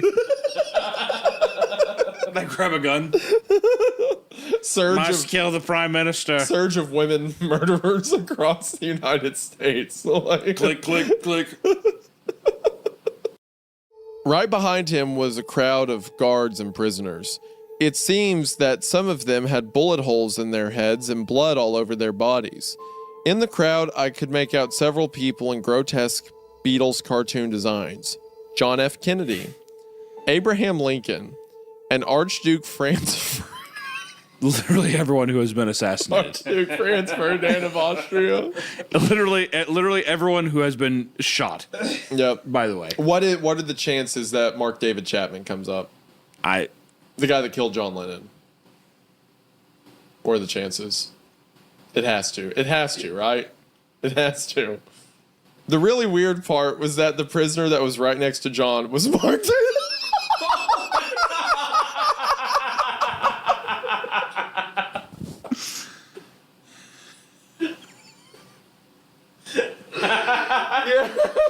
You are inside his brain. Oh yes, I hit 3 for 3 on the stereotype. is this one of your stories that you wrote when you were younger? No. Okay, because that was a pull. No. That was a bear trap and a half. If I've ever seen. Well, I mean, it's everyone getting assassinated. And earlier when they were dying, I'm like, he's the guy that shot John has to Yeah, show and he up, has to right? be in here somewhere. He has to, and sure enough. Oh, man. The really weird part was the prisoner next to John was Mark David Chapman. It scared me how the guy who killed the actual John Lennon was right behind the evil cartoon John. For 30 seconds, Mark David Chapman and the crowd of prisoners and guards started walking straight like if they were walking towards me. The more they kept walking, the more blood they seemed to got on themselves. The grammar slip there. So Then, the episode finally ended. I went backwards and kept rewinding the opening credits to believe how stupid I was to believe there could ever be a nice episode of the Beatles cartoon. It wasn't long until something caught my eye. I looked closely at the bottom of the word because, and I paused to see that the episode was actually called The Beatles Cartoon Because of John, They're Dead. I was about to take the tape out until the VCR caught on fire. Oh! Imagine. I immediately got my grieving mom, and why was mom grieving? Well, so I don't know if you remember earlier. He said I convinced my disheveled mom yeah. to give me the tape. Did he just So it's forget- like, why is Did this he just woman forget so to mention that distraught? his dad just died? I or don't know. something? Maybe. I got my grieving mom and a fire extinguisher. We put out the fire and discovered that somehow the VCR was still okay because we put in more tapes in and they managed to work. But the only thing that was destroyed by the fire was the tape, and it was the tape that started the fire. Why do you need the VCR to work? Why write that at all? My disappointed mother and I went back to the collector. What's with his mom? She's I know. falling This apart. bitch is going through it, though. Good Lord. Get this woman some happy pills, for the love of God. Maybe the author is just so used to a disappointed mother who doesn't know how else to write her. Listen, Bob. You're going to be disappointed.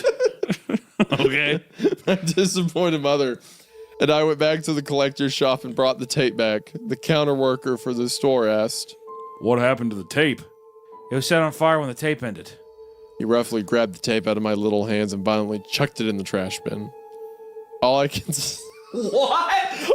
can say is goodbye and see you later.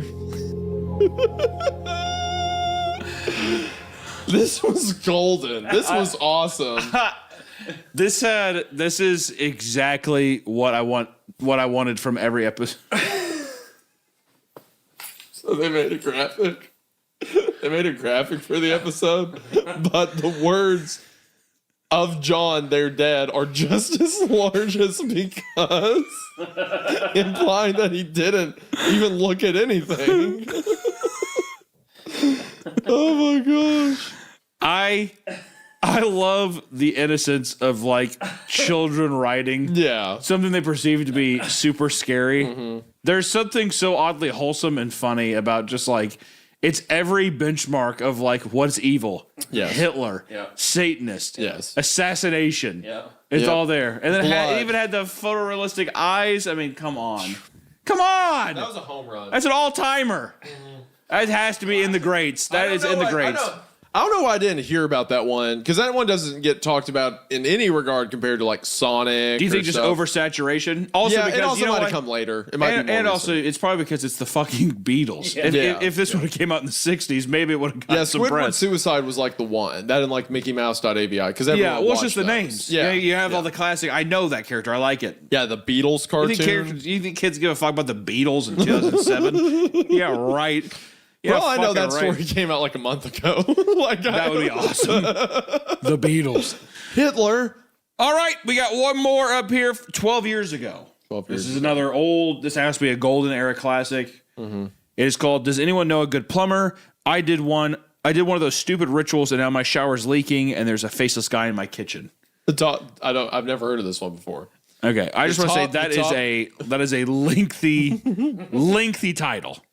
The top comment is cringe. I just want to repeat the name. Does anyone know a good plumber? I did one of those stupid rituals, and now my shower's leaking, and there's a faceless guy in my kitchen. Do you think that you're supposed to say that with like the Jim Halpert, like? Yeah, Absolutely, yeah, 100%. Give us a read with that. Yeah, hit us with the Jim Halpert read. Does anyone know a good plumber? I did one of those stupid rituals, and now my shower's leaking, and there's a faceless guy in my kitchen. That's how you're supposed to read it. There Absolutely. you go.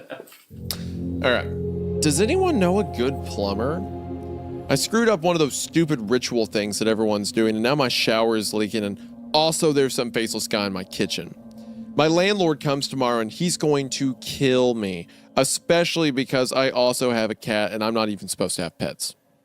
It all started when I was drunk messaging a girl on Tinder, and she said that the only way we would meet up is if I did this weird ritual thing where I summon a ghost or some shit.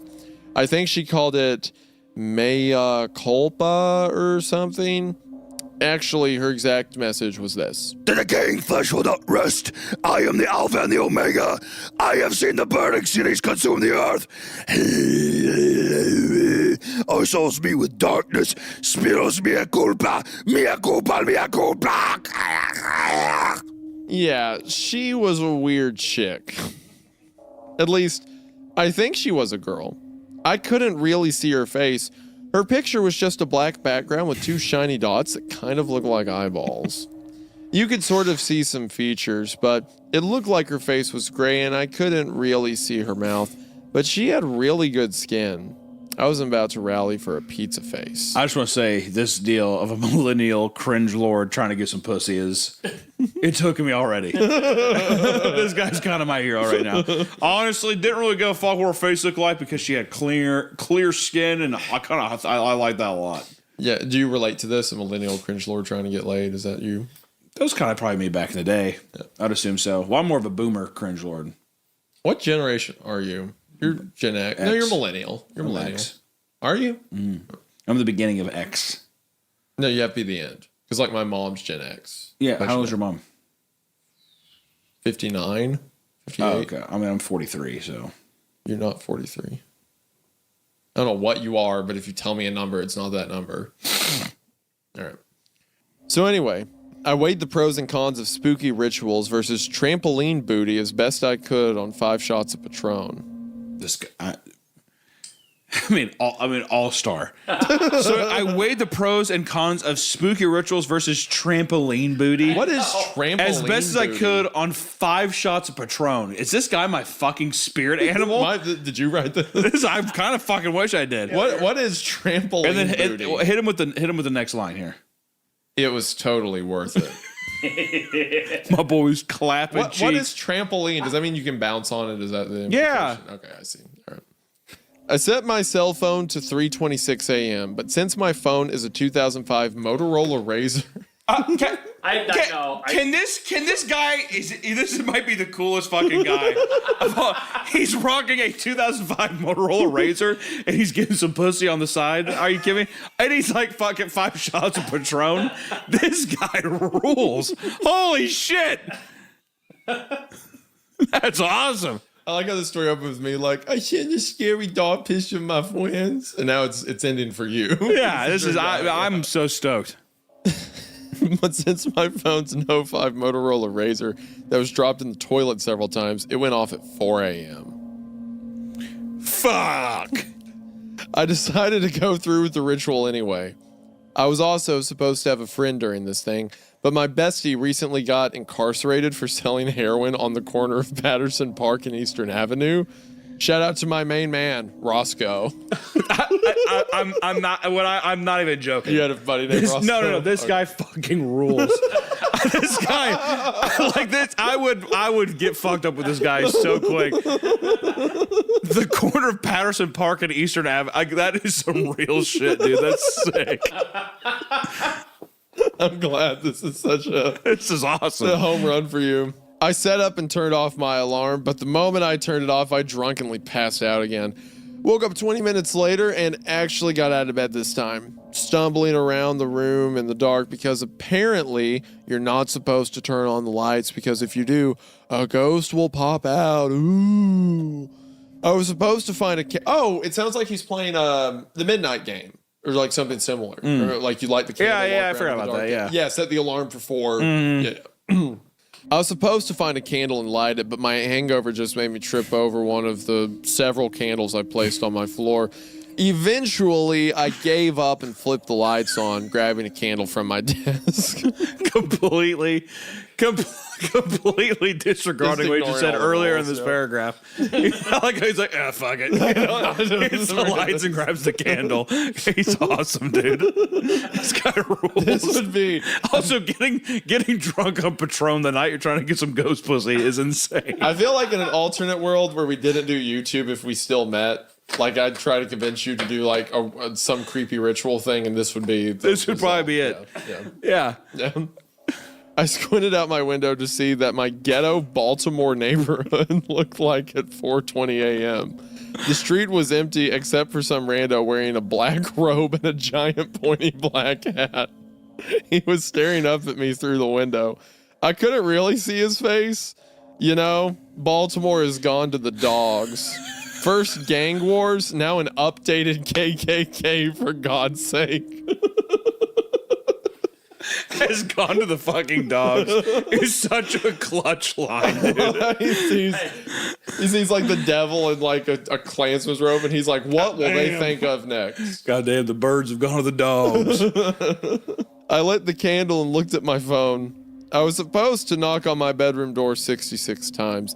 The 66th knock timed on the 4:06, but since I had screwed everything else up, I just did a shave and haircut knock and then walked into my hallway.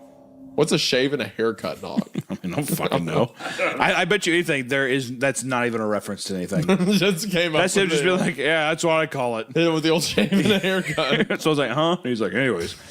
My bedroom door is opposite the stairs, and looking down the dark stairwell was pretty spooky. I thought I saw something move on one of the lower steps. For the next step, I was supposed to close my eyes and walk forward while chanting, Mea culpa, mea culpa, mea culpa. which is Italian for my colpa, which is probably some kind of shitty Italian car. Try to close my eyes and walk forward while talking about Italian cars, but my cat, Fish Sticks, ran under my feet and I ended up tripping over him and falling down the flight of stairs. He tripped over his cat, whose name is Fish Sticks, and he just rolled. Also, too, completely unfazed. He's like, "I think I see something moving down there. Mea culpa, mea culpa." He goes, "Oh!" He just falls down. At some point, the stupid candle went out as I flailed down the stairs, but I was too concussed to care. I rolled up from the ground, groaning, and decided that I would just continue to go through the motions, which meant hiding in a closet and waiting for the ghost to play hide and seek with me. I chose the kitchen pantry because I had some open potato chips in there, so I made my way back. As I stumbled, I heard several soft whispers behind me. I spun around, hoping that I was right about Fish Sticks knowing how to talk, but there was no one there. Except for the figure standing in the door. I stopped, blinked, and it was gone. I really needed to lay off the Patron. As I honed in on the closet, the alcohol and concussion finally caught up with me and I stumbled to a stop, doubling over and vomiting watery Patron all over the kitchen floor. Fuck. My ass was landlord grass. The hellish combination of alcohol, concussion, post-vomit, and a looming eviction notice caused my emotions to go haywire, and I unleashed a violent sob, mucus and tears riveting down my face. I heard a noise outside the kitchen. My eyes fell on the kitchen window, and I spied that stupid gang member / KKK dude in my backyard, still staring at me. I must have looked like an idiot, weeping in front of my kitchen pantry. Too ashamed to confront him, I just crawled into the pantry and shut the door. It was so cold in there, it damn froze my man titties off. My air conditioner was probably broken. I definitely needed to call the landlord, but that would mean sedating Fish Sticks and stuffing him in a suitcase under my bed. At this point, I realized that I needed to reevaluate my life. Maybe I shouldn't drink as much. Maybe I should get Fish Sticks to a good home. Maybe I should find women with intellect and poise. Maybe I should move out of my shit neighborhood where KKK people roam around at 4 a.m. After going through an entire existential crisis in my pantry, I decided to say screw it and end the stupid ritual. That Tinder girl wasn't even that hot anyway. And besides, I still had like 70 more ritual things to complete, which included lighting 8 more candles, stabbing a Japanese doll, and spinning around in a circle while screaming, "You're it! You're it!" This was all supposed to culminate in me going to my basement, sitting in front of a mirror and looking into the mirror, but not actually looking into it, which made absolutely no sense. That's a different one. I can't remember which one. He's just doing all of them at once. As I got to open the pantry door, I heard a low moan coming from behind the door. I froze. I prayed to God it wasn't my landlord. I cracked open the door to see the gang member / KKK guy standing in the kitchen, staring at me. Finally got a good look at him. He definitely didn't have a face. Just checklist, guys. No face, for sure. I guess getting your face taken away is part of a gang ritual now. He didn't react to my presence. He just stared. I didn't know how the hell to deal with gang members or faceless KKK members, so I just stared back. We did this for about 5 minutes before I slowly inched out of the kitchen and back upstairs. He turned to watch me as I went, but didn't move. So, after that, I went up to my bathroom to take a shower, and now my shower head is leaking, which I blame on the stupid ritual. So if you know any good plumbers in the Baltimore area, I would really appreciate it. Yeah. That was enjoyable. That was good. That was a fun one to end on. The top comment that says cringe has no life. Doesn't know excellence when he sees it. For like a comedy creepypasta thing, I'll take that any day of the week.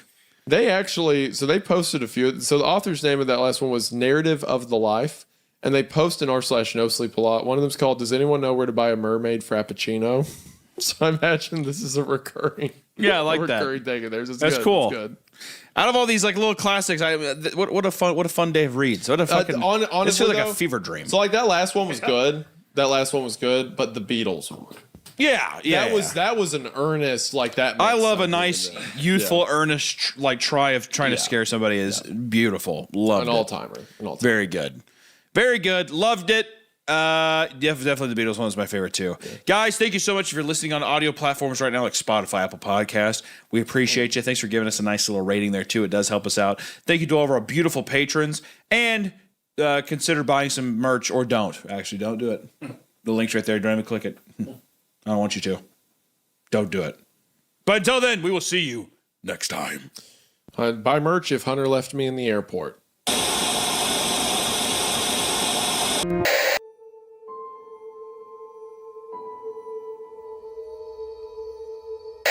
They're also the little bugs that are in fish's mouth whenever you see them. No, that's not. No. You ever see the movie? I don't even think it's. You ever see the movie The Bay? Yes, that's the story we're reading. I've seen The Bay. That's the story we're reading. Esoteric yucky bug. That's what the story should have been called. Already giving it a docket for not calling the story Esoteric Yucky Bug. Already docking points from it. I literally know nothing about it. It's not all isopods that do that. It's just like the one louse. No. All of them do that. That does that. All of them do that. Okay. Have you seen the picture of a bunch of isopods around a bag of Doritos? And they're extremely esoteric. There's a bunch of isopods around Doritos. I mean, do you blame them? Hold on. This is an important image. Sometimes I feel like I'm on the show with my grandfather. I don't know. If I'm being completely honest, I don't think I really know what esoteric means. Teacher Isaiah, could you tell me what esoteric means? No. All right. I can't. Then I'll ask my real teacher, ask yourself. Jeeves. Esoteric. Okay. Intended for or likely to be understood by only a small number of people with a specialized knowledge or interest. That's kind of funny. That's ironic that you wouldn't tell me that too. Feels like you were being esoteric yourself. I don't know what you're talking about. Dude, I don't. Do you like that picture? I like the picture. It's a freaking picture. I want to eat them. I want to boil them and eat them. The giant roly-poly looking things? Because they're the good lobster, dude. What do you mean they're the good The lobsters are the rats of the sea, and these isopods that have obviously good taste next to this vintage bag of Doritos, I think would taste delightful. You're telling me that if you cooked up an isopod that had a belly full of Doritos that it wouldn't taste good? I don't know. Okay, so this has nothing. The story that we're reading today that has nothing to do with isopods. It was written by user Project Fade Touched. I think this is the only story they've posted to the subreddit, but had some upvotes, and Harry on our team said that we should check it out, that we would like it. So we are going to be doing that now. So Project Fade Touched, thank you for writing. Thank you for putting it in our subreddit. It means a lot to us.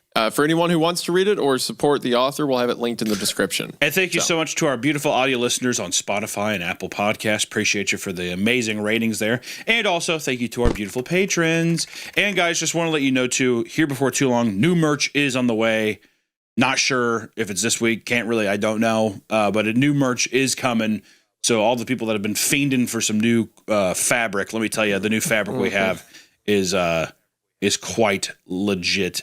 And it is very isopod coated. So, without further ado, let's get into it. Esoteric isotopes. Esoteric isotopes. Oh, dude, it's going to kill you to say this first line. All right. I was never a very religious man. It's going to kill you. Clip that. I made a joke a while back that you're the person VeggieTales warned me about, but you are in like the Saturday morning cartoon way of like, go ahead, say the bad word where your mom will hear. I was never a very religious man. Hell, I wasn't even a very good man. Please clip that. Most of my life was lived. Thank you so much. Thank you so much. Thank you for the clippers for doing that. All right, that's the last time I'm saying it, unless there's another great one. But that's just awesome. Well, you just want a clip of me saying I'm not a good man. I wasn't a very good man. Oh, hell, okay. Most of my life was lived in direct contrast to almost every tenet of any religion. I sat there listening to the raspy breath escaping my lungs. I was never a religious man, and even now in my final hours, I reached out to no God. I said no prayers to fall upon absent ears. All I could think about was my life and the events that put me here. Spring of 1969. Ooh, is this a little Vietnam story? I hope so. I awoke in the morning after a night of terrible sleep and stretched out as far as the space of the small cot would afford me to.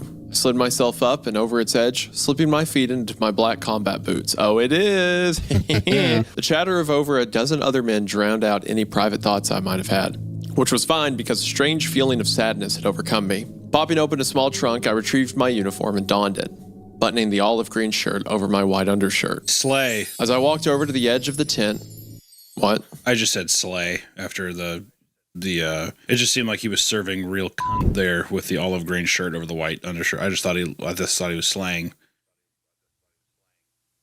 I don't like you saying that. Don't do that again, thank you. As I walked over to the edge of the tent, one of the older men shouted to me. Dick! Hey, Dick! I glanced in his direction to see the sergeant in charge of the platoon ever since our first lieutenant bit the dust coming towards me. Sir? I said, snapping into an attentive stance. At ease, boy! I felt... Have you been wanting to be like a sergeant really bad? I've wanted to do that stupid fucking... Well, I'm not going to say stupid because I don't really know. I just... Whenever they're sitting there like, hey, boy! Hey! They throw their gun around, they do... Eric! I've always wanted to not only know it, but I've wanted to lead one so long and to hear all the little, you know what I mean? People throwing the gun around. It's oddly satisfying. It's stimming for my tisms, is what I would say. Did you have something this morning? Is there a reason that you're in this state? What's right that? now? What did I do? You're just so amped up. You've jumped me on the first sentence for everything. You've ran 3 microbits by yourself, completely unaided. I'll stop. You're like a I'll fucking weed eater, stop. just firing on all I'll fucking cylinders. stop. Okay. I fell to the at ease stance and looked expectantly at him. Need you out on the horn. Apparently something's happened that requires your attention. I raised an eyebrow only to be met with a shrug as he turned to go chase down some of my other squad members. I walked to the tent's edge and pulled across the lip to open it and exited into the heavy air thick with moisture. Mornings in Vietnam were always like this, hot and muggy. The intense rain through the night hadn't helped as a blanket of fog had settled upon the ground almost so thick it felt like you were wading through water. I hurriedly made my way to the radio tower, stomping through the muddy ground along the way. At the top of the tower, I found the radio telephone operator waiting for me with a solemn look on his face. Upon seeing me, he stood and shook my hand. Son, well, I think I'll just let you have this. He handed me the receiver from the radio, and after fiddling with the console, I could finally hear a voice through the static. Richard, can you hear me? The voice belonged to my mother, Congresswoman from my home state. Mom? Richard, I'm pulling some strings and bringing you home. It's your father. The grief was so laden in her voice that didn't even need her to finish the sentence. Honestly, I don't think I even needed this call to know. The night prior, I had the strangest dream. It was hard to recall all of it. It had started with me locked inside a dark room. I could see just a slit of light coming from a very far distance away from me, leaking into the room ever so slightly. I could tell the space I was in must have been enormous. In the dream, I could see figures pacing outside of the door. I could hear them arguing and yelling, but I couldn't make out the words they said. It was then that the door swung open to reveal my father, dressed in a lab coat, which to me felt strange because my father had been a stay-at-home father for most of his life. Something almost unheard of in those days, of course, but he was adamant to support the political career of my mother. He strode over to me for what felt like eons. Each step echoed in the space around us. And as he finally arrived, I was looking down at him from dozens of different angles at once. I'm sorry, there's nothing I can do. I've tried. I failed. Please tell him I tried. The dream warped, and I was now looking down on my father in bed, from just one angle this time, looking far too old, much more frail than he had when I left. He looked back up at me, and his face contorted into horror. He tried to wriggle out of the bed, but it was like his limbs simply wouldn't function. As he struggled to move, he opened his mouth to speak. No sound escaped him, but from the movement of his lips, I could garner the words, "Oh." He said no sound escaped him, so.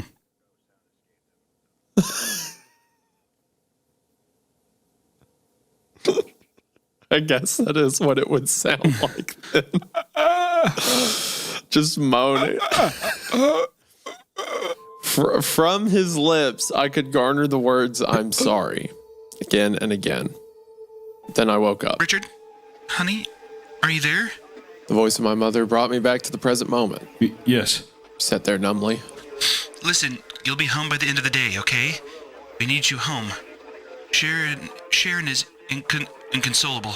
And Michael, well, he's Michael. In 1969, they're going to have him home by the end of the day. I just want to say, I didn't want to stop the flow, but it was very funny to me that there's a part where it's like my dad came out in a lab coat, and it made it seem like he's like, which was strange because he was a guy who landscaped yards or whatever. It's like the way that they presented the lab coat thing was funny. Yeah, I don't know. I get unless it's like unless the base is nearby. I don't know, right? Or is he in? No, he's in Vietnam.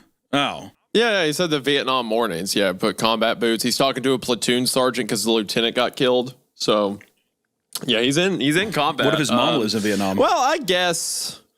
What were they? Was it C-130s back then? What was the transport plane? I don't know if the C-130's been around that long. Unabomber, bomber. Well, I don't think. Yeah, the Unabomber. Is that the name of that big black one that looks sick? What's the name of that one? That's a Unabomber, right? The Unabomber is Ted Kaczynski. Oh. All right. That was the nickname. What's the big black one? Okay, well, it was the C-130. It says that the two transport aircrafts were the C-130 and the C-141. Okay. So, yeah, you could get there in one day then. I think like the flight over the ocean's like 11 hours or something like that. I just literally Googled, could you fly to Vietnam to America in one day in 1968 and said, no, you could not fly from Vietnam to the United States in one day in 1968. Okay. Just want to say that. That's what Google says. It says airtime would be 26 hours. I like how this guy made a story for our subreddit and was like really pumped about it. We're immediately like, I don't think this timeline's right. I think this is wrong. Incorrect. Yeah. Now, if he was flying on the Unabomber, Ted Kaczynski. Flying through the air. What is that? It's a Unabomber.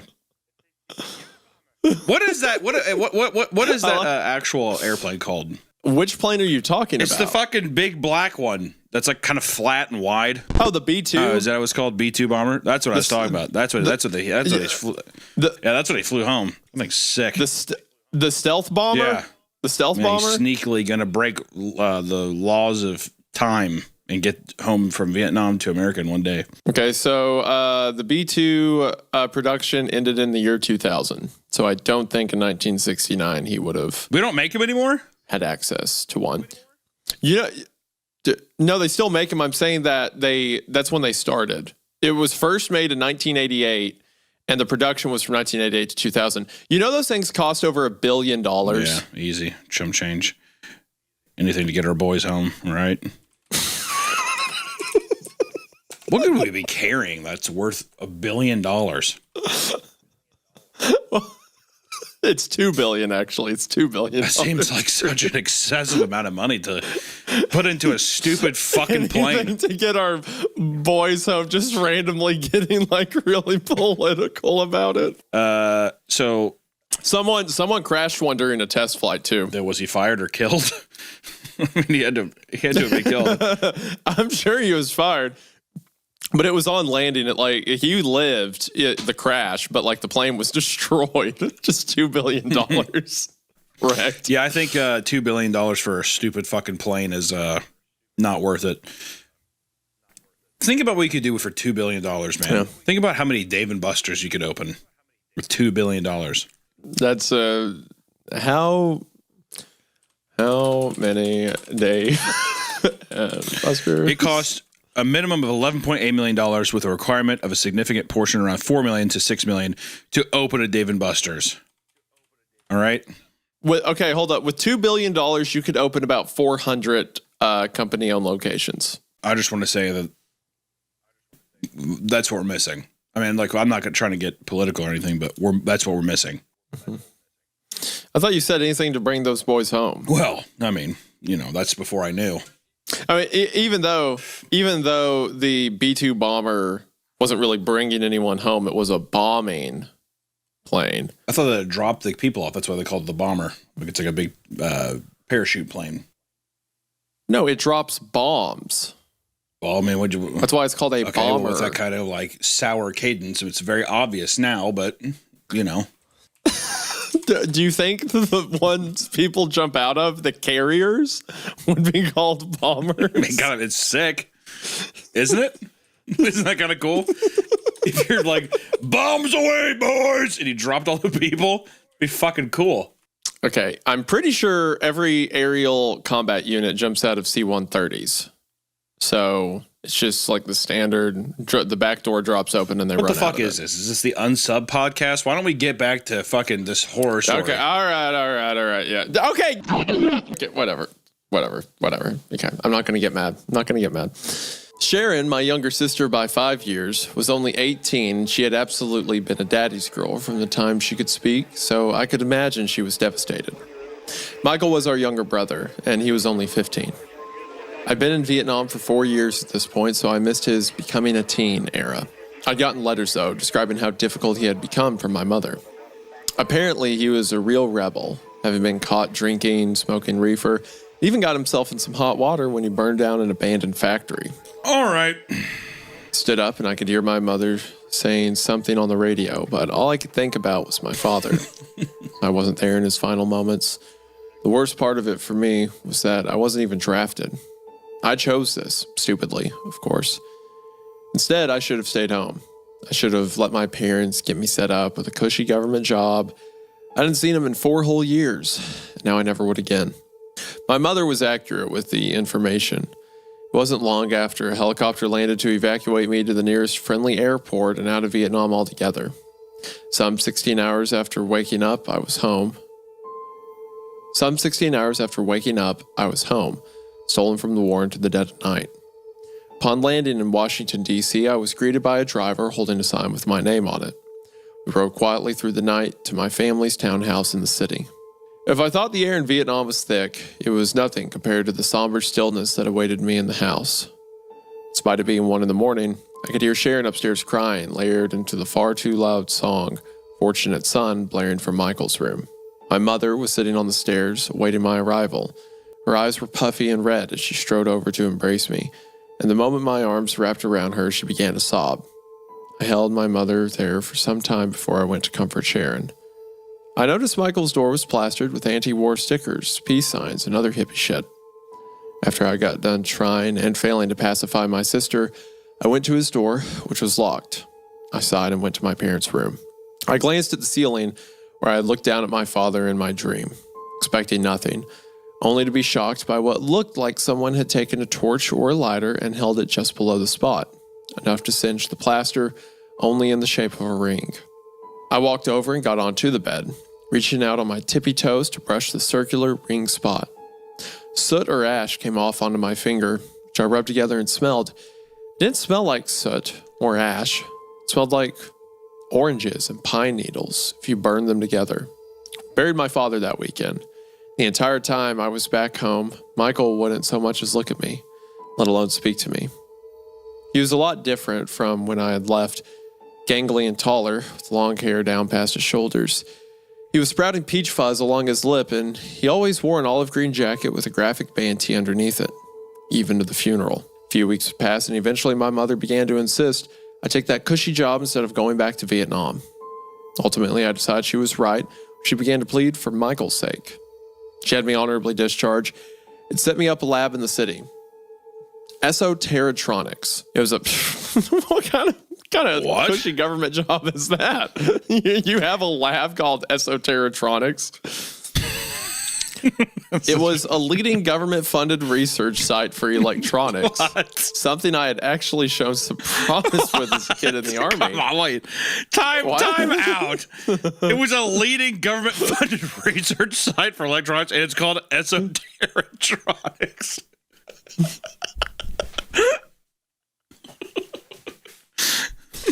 It's like being like, I worked at an artillery place called Boomy Big Bombs. It was a governmental lead.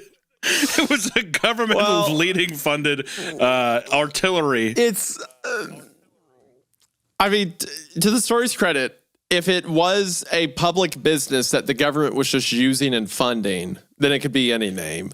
But if it's an actual government job, like he's describing and not just funded, then yeah, it'd be like the government calling it the big boomy, big fun time house.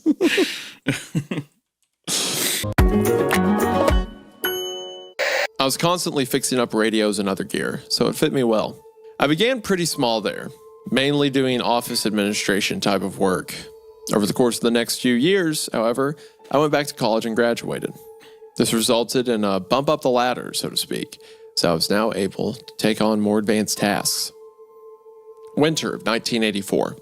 I paced the length of my office, staring at a blackboard across the room. Currently, I was working on coming up with a solution to infant mortality and the solution to infant mortality? The secret code. Infant mortality and unpredictability in integrated circuits. Are those two things interlinked? Circuits and infant deaths?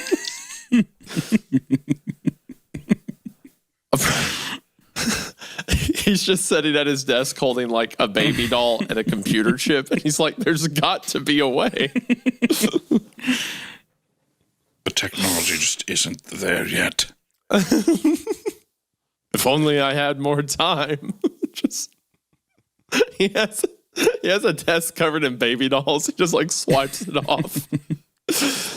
The chips would pass a benchmark test in the lab, only to fail once released to consumers or placed in lab equipment. Despite this issue, my higher-ups seemed too worried about it. Don't worry about it, Richard. I'm sure the answer will come in time. Just keep at it. They would say to me nonchalantly, not a very expeditious mood for a company whose profit margins were being harmed by these chip failures, I would think to myself. I gave up for the night and decided to leave it for another day. I left the office behind to return to my home, that same townhouse where my parents raised my siblings and I. Mom had passed away 4 years back and left it in my name, probably because no one even knew where Sharon was. Michael was imprisoned for repeated counts of arson. I pulled my escort into the driveway, where I noticed a light on one of the upstairs windows. Quickly got out of the car and headed up the steps to the patio. The door was ajar, having been clearly kicked open. I quietly pressed on the door, making sure to tiptoe as slowly as I could to avoid making any noise. Glancing at the side table, I equipped myself with a heavy silver candlestick, carefully placing the candle onto the table. As I crept along the hall, I began up the stairs, and in my moment of nervousness, I forgot all about the loose step a few steps up. Upon pressing my full weight down on the floorboard, let out a loud groan. I froze, looking up past the banister towards the light coming down the hall. Nothing. No sound. As I continued to make my way up the stairs, a familiar scent assaulted me, causing me to freeze again. Citrus and pine needles. They had been burned together. I had to press on, trying to find the source of intrusion into my home. Once I approached the top of the stairs, the smell was stronger, much stronger. Rounding the banister at the top, I finally saw the light's origin was from Sharon's old room. The door was cracked, and light smoke was coming from the room. I dropped the candlestick holder, which clattered to the ground with a thud, and ran to the door, swinging it open. Sharon lay across the bed that once belonged to her, in her room, which was completely unchanged from the day she left. To her side, her outstretched arm had a rubber hose ripped from somewhere in the house, tied around it at her bicep. Needle hung from the vein at her inner elbow. To her side was a small plastic baggie of a yellow powder accompanied by a spoon and lighter. Heroin. I looked on in horror at my baby sister, who had come home to, what? Die? I ran over to her and pressed my finger to her neck upon seeing her eyes rolled back into her head. No pulse. She was dead. I sank to my knees and began to sob, holding her head against my chest. It was quite some time before I found the strength to move, and when I did finally come back to my senses, the room around me was almost as nightmarish as her body. Holes had been punched into the walls, and it seemed Sharon had taken red lipstick and written all over them. I scanned some of the writings. Dreams and eyes, father lies. Rings so round and round and round. Can you smell the oranges too? Take me to the forest. I can't save you. I'm sorry for what he did. I'm sorry. Sorry. I couldn't make sense of the insane scribbling and scrawling she had left on the walls, but the smell of oranges was all too familiar. When it hit me, it hit like a truck sinking into my gut. Hesitantly, as if my body refused to obey, my eyes dragged to the ceiling above Sharon's lifeless corpse. No, it can't. But it was.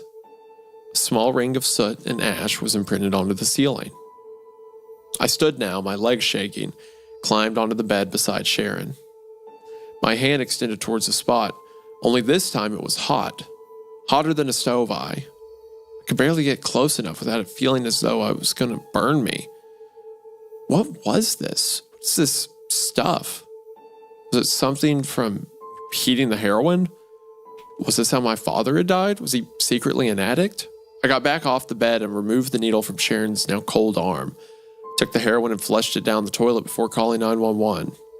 They came fairly fast to remove her body.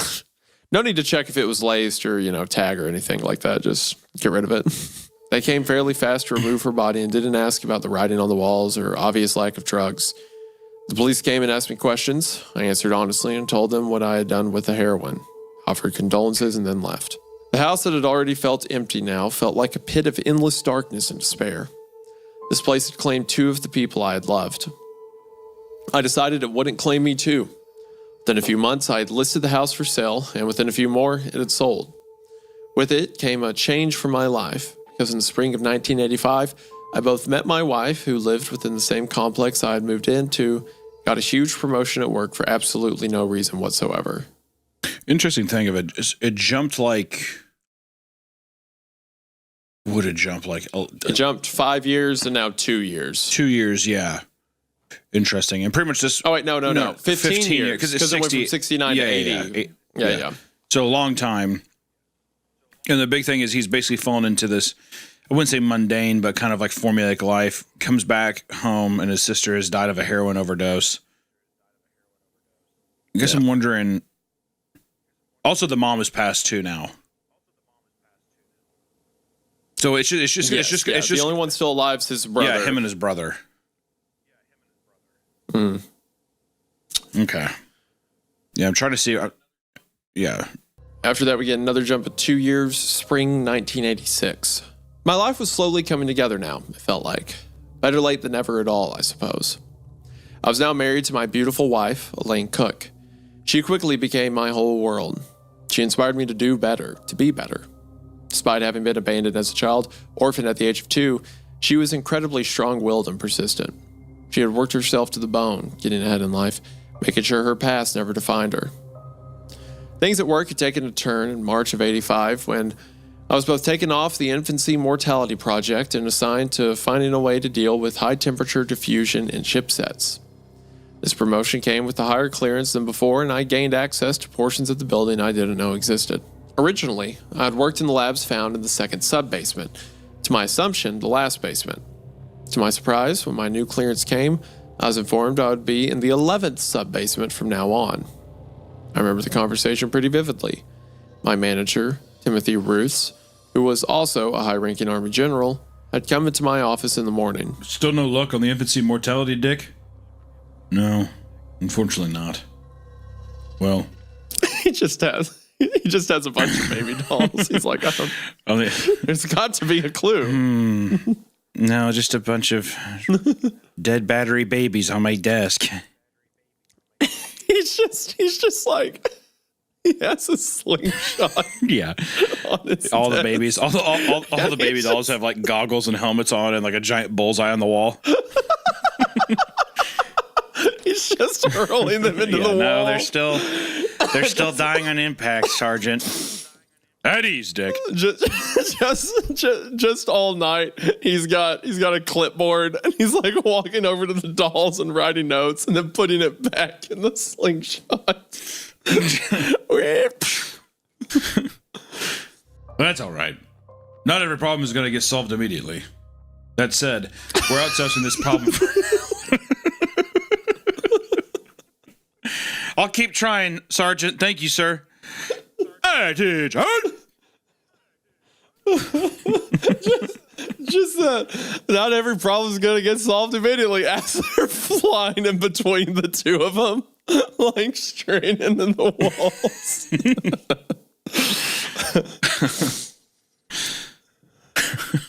His smile was friendly, but there was a twitch in his brow, something in his voice. I've poisoned this scene for me. I apologize. It's something in his voice like annoyance I hadn't heard before. Wait, am I being fired? No. A brilliant mind like yours? No. That's the most condescending shit I've ever heard in my life, dude. No. A brilliant mind like yours? Slingshotting the babies into the wall with goggles and helmets? No. You're actually being promoted. Getting a nice fat bonus to your pay, plus new security clearances. I nodded my head and then asked. Will I still be in this office and in the same lab? General shook his head. No. Son, you'll have the new office and a lab, both on sub-basement 11. My eyes grew wide. Sub 11? Wait, there aren't even buttons for that on the elevator. When? Put his hand up to stop me. You'll be using the elevator you didn't even know existed before now. You'll need this. Produced a new badge, this time with a magnetic strip running along it. Follow me. I did as I was told and followed the general out of my office, which was immediately flooded by a few men who proceeded to grab anything that belonged to me and towed it after us. just arms full of baby dolls. Leave the baby dolls, Dick. I can't. It's my life's work. I'll never know. I looked back and began to object when one. I looked back and began to object when one of them started manhandling sensitive equipment. Yeah, the slingshot. But the general waved as we continued down the corridor. It's just that infant mortality is so far removed from cybernetics that I'm sure it's going to come into the story somewhere, and that's why. But it's so abrasive initially. Well, we've had 3 deaths of, but none of them have been infants. So it just feels jarring. I think, you know what I mean? Yeah. We rode the elevator back up to the ground floor and passed a few more hallways up to a door I'd seen a few times, but never paid a second glance to. It was labeled Supply Closet Omega, which now that I read it seems somewhat odd. Now that I see the closet was labeled Omega, that was suspicious. And a closet labeled Omega in a giant building called Esoterictronics. Seems kind of weird that there's an Omega here in this building called Esoterictronics, and I've been firing children at the wall for the past 13 years. Every single room, there's just babies flying over. These babies keep dying. God damn it. When will it be enough? Yeah, we need more babies. The general inserted my key card into a slot beside the door, which unlocked with a hiss and swung open. Inside the room was a series of computers with men and women sitting at them working diligently. Across the room, a set of elevator doors awaited me.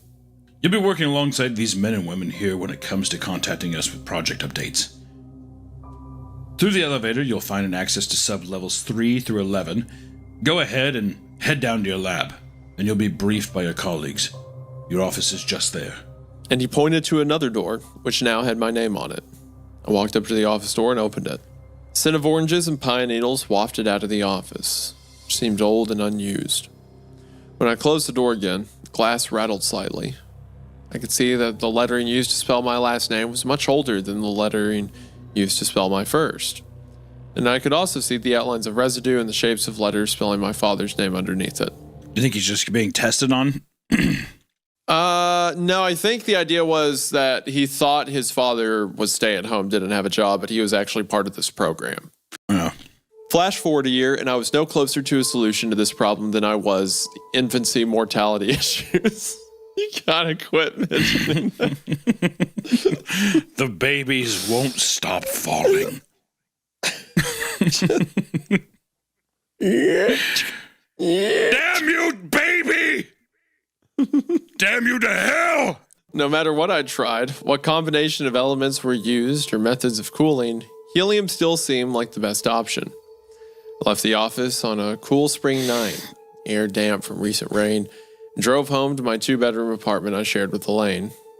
My wonderful world greeted me as I came into the living room, slipping off my shoes and sinking into the couch. She sat down beside me and curled up to me, stroking my face tenderly as I let out a long sigh and pressed my fingers to my temples. Rough day? She asked. I nodded. Well, tell me about it.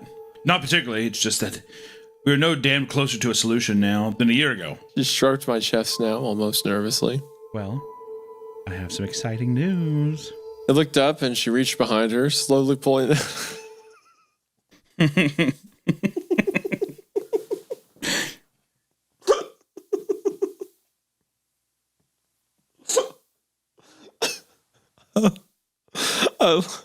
She reached behind her, slowly pulling out a pregnancy test. My eyes honed in on the blue shade of the tip. I stammered over my words.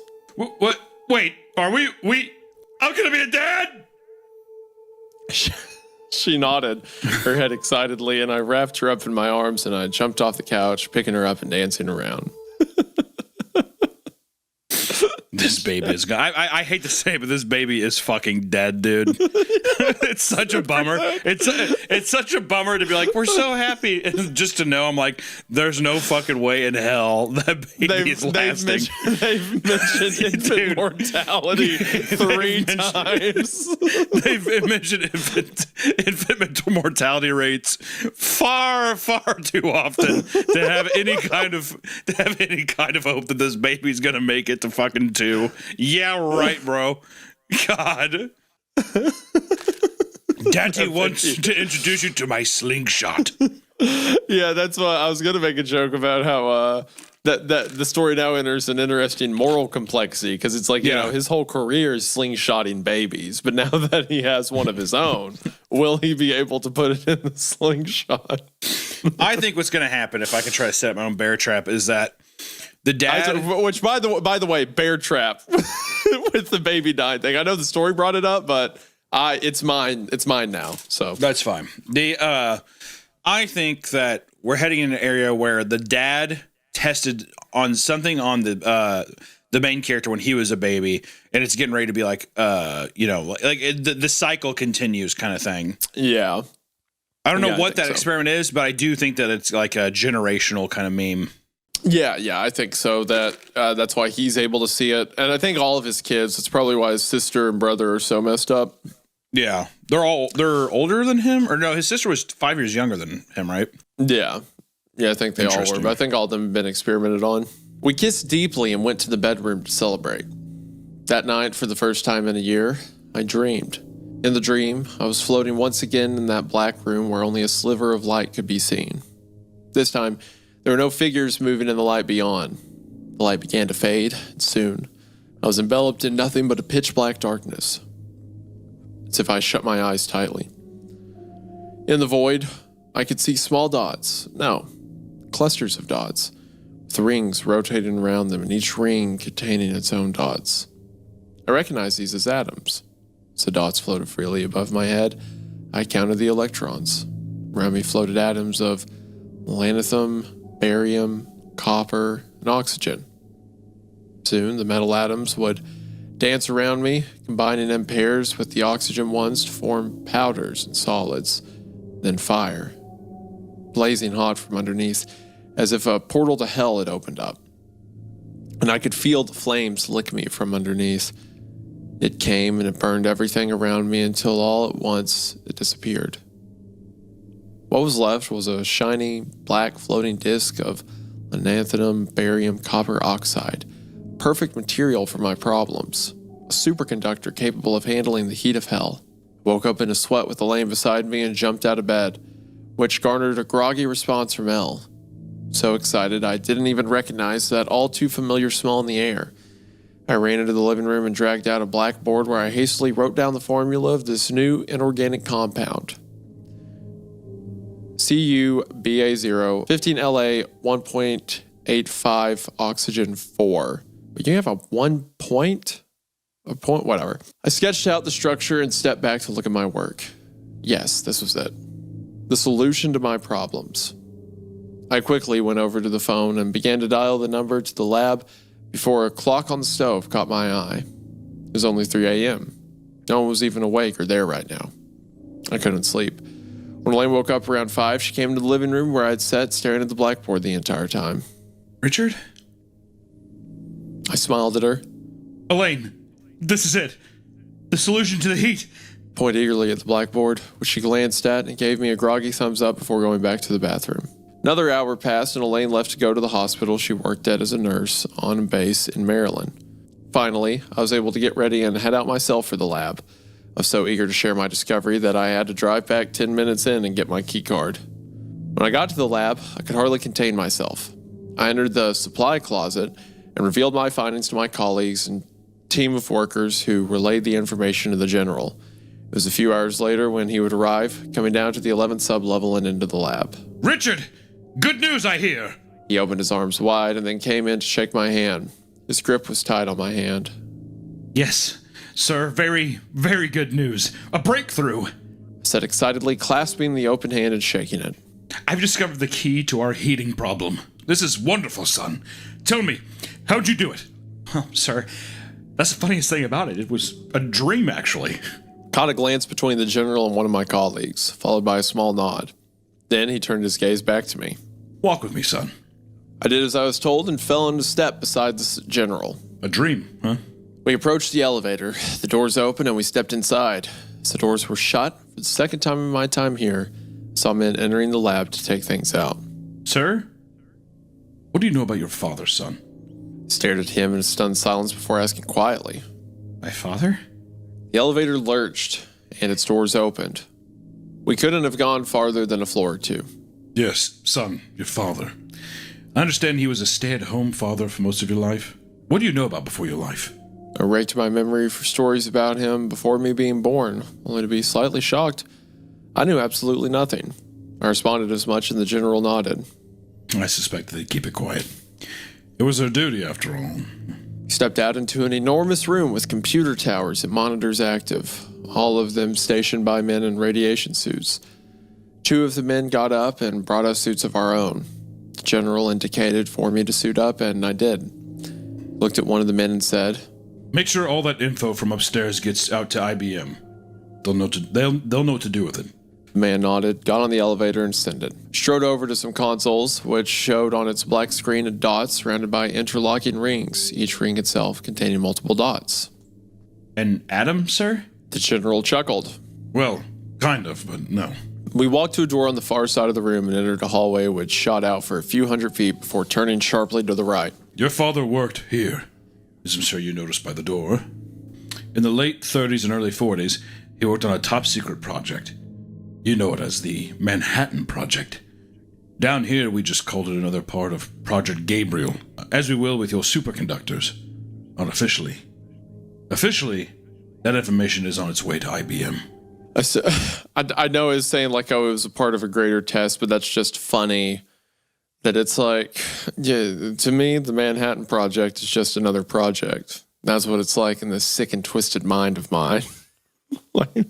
Still remained silent until we neared the corner. But why, sir? We stopped just before the corner. The general turned to look at me directly, sizing me up and down. Son, what you're about to see is highly classified. But with your dream and this new information you've brought us, I think it's finally time to let you in on this project. Turned the corner to yet another hallway. This time a single door lay on the right side of it, all the way at the end. There's no light coming from under it, and a feeling in my stomach like waves against the bow of a ship hit me hard. My legs felt like iron as I dragged them along after the general.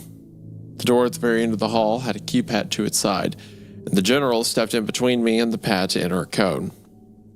With a green flash of light and a very loud thud noise, the door hissed and swung open. Inside, lights began to cut on one by one, revealing an even more enormous room than the first. In the middle, when my eyes finally saw it, my jaw fell open and I sank to the ground. The general just stood there, arms crossed. Son, this is Project Gabriel. The center of the room, suspended midair by some sort of electromagnetic energy field, being propelled by several giant obsidian-colored pillars. In the center of the room, suspended midair by some sort of electromagnetic energy field, being propelled by several giant obsidian-colored pillars, was a tarnished set of interlocking rings, upon each of which had dozens of bloodshot eyes. Oh, it's an angel. They have an angel inside of a electromagnetic prison. At its center, a ball of hot, energetic plasma was cracking and spitting electricity, which would contact the field around it and dissipate. My God. What is that thing?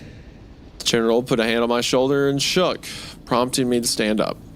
According to it, it's the angel Gabriel. Looked on in horror at this tortured being. What? General walked closer to the obelisk on the far right, which had wires coiled around its base leading to a console. General typed something in and then stood back as crackling beams of plasma shot from the obelisk and into the center of the angel. Let out the most unearthly wail of agony, a wail that pierced my brain and caused it to rattle in my skull. I grabbed my head and fell once again to the ground. Stop! Stop it! The general came to my side and helped me up to my feet. Sorry. I had to be sure. You see, Richard, you are special. Your father was special too. You can understand. Communicate with the angels. We aren't sure why. We don't know why only some people can, and why some people seem entirely removed from them. But we suspect it has something to do with bloodlines dating back to the very oldest peoples. We'd know more only, well, no matter the pain we inflict, Gabriel won't reveal all his secrets. I swayed on my feet, the pain in my head dying down but remaining present. But why? Why do this? The general looked at me with a straight and unfeeling face as he answered. Because we were losing the war, son. We were losing the war, and Germany was going to bring about the Book of Revelations. He told us. Pointed at the angel now. He came to your father one night and told him of the impending end of the war, and that soon your father would be, and that soon your father would impregnate your mother with the second coming of Christ, who would grow to lead the Christians in a movement called the Rapture, a mass exodus to the last livable place on the planet. There, God would come and give us the tools to start again, to make a heaven on earth. The general just cracked out of his mind. You are Jesus.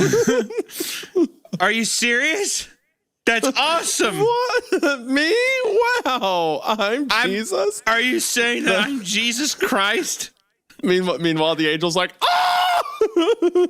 Yeah, the angel's just like, ah!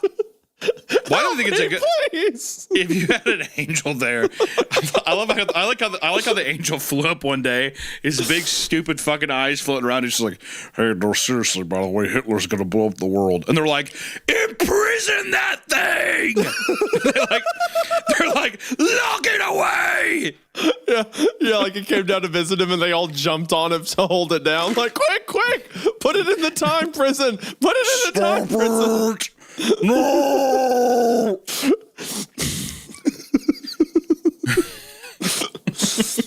And then immediately the general's like, "Yep, your father impregnated your mother and brought about so then your the father new Jesus." your father totally filled your mom up. And your Jesus. You ain't gotta. Okay. No. Yep. Yeah, No, you're the main. You're the main character. No, you don't have to. No, seriously, that's what happened. No, you don't need to. I get it. I understand how that works. I've heard that. How funny would it be if it's like, why do you think it was? Do you ever think it was weird that you were born with a beard? Yeah, it's just like he's just like that explains how I always walk on water. Yeah. Or what? Do you ever thought it was strange how you have holes in your hands and feet and that you were born with a beard? Well, they just said it was a birth defect.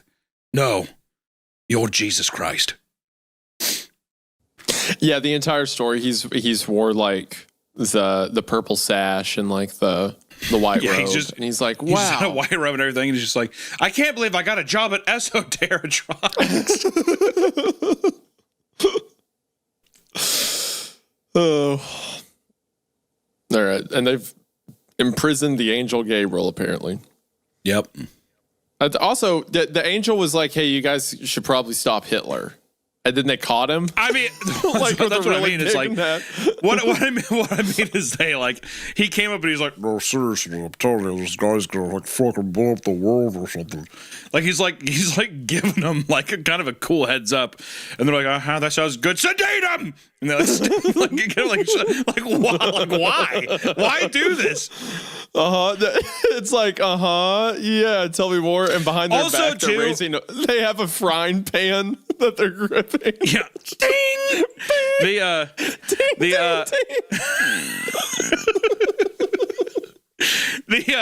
What what's kind of weird is like we're probably getting to this, but it's like it's not even like they're trying to harness his power.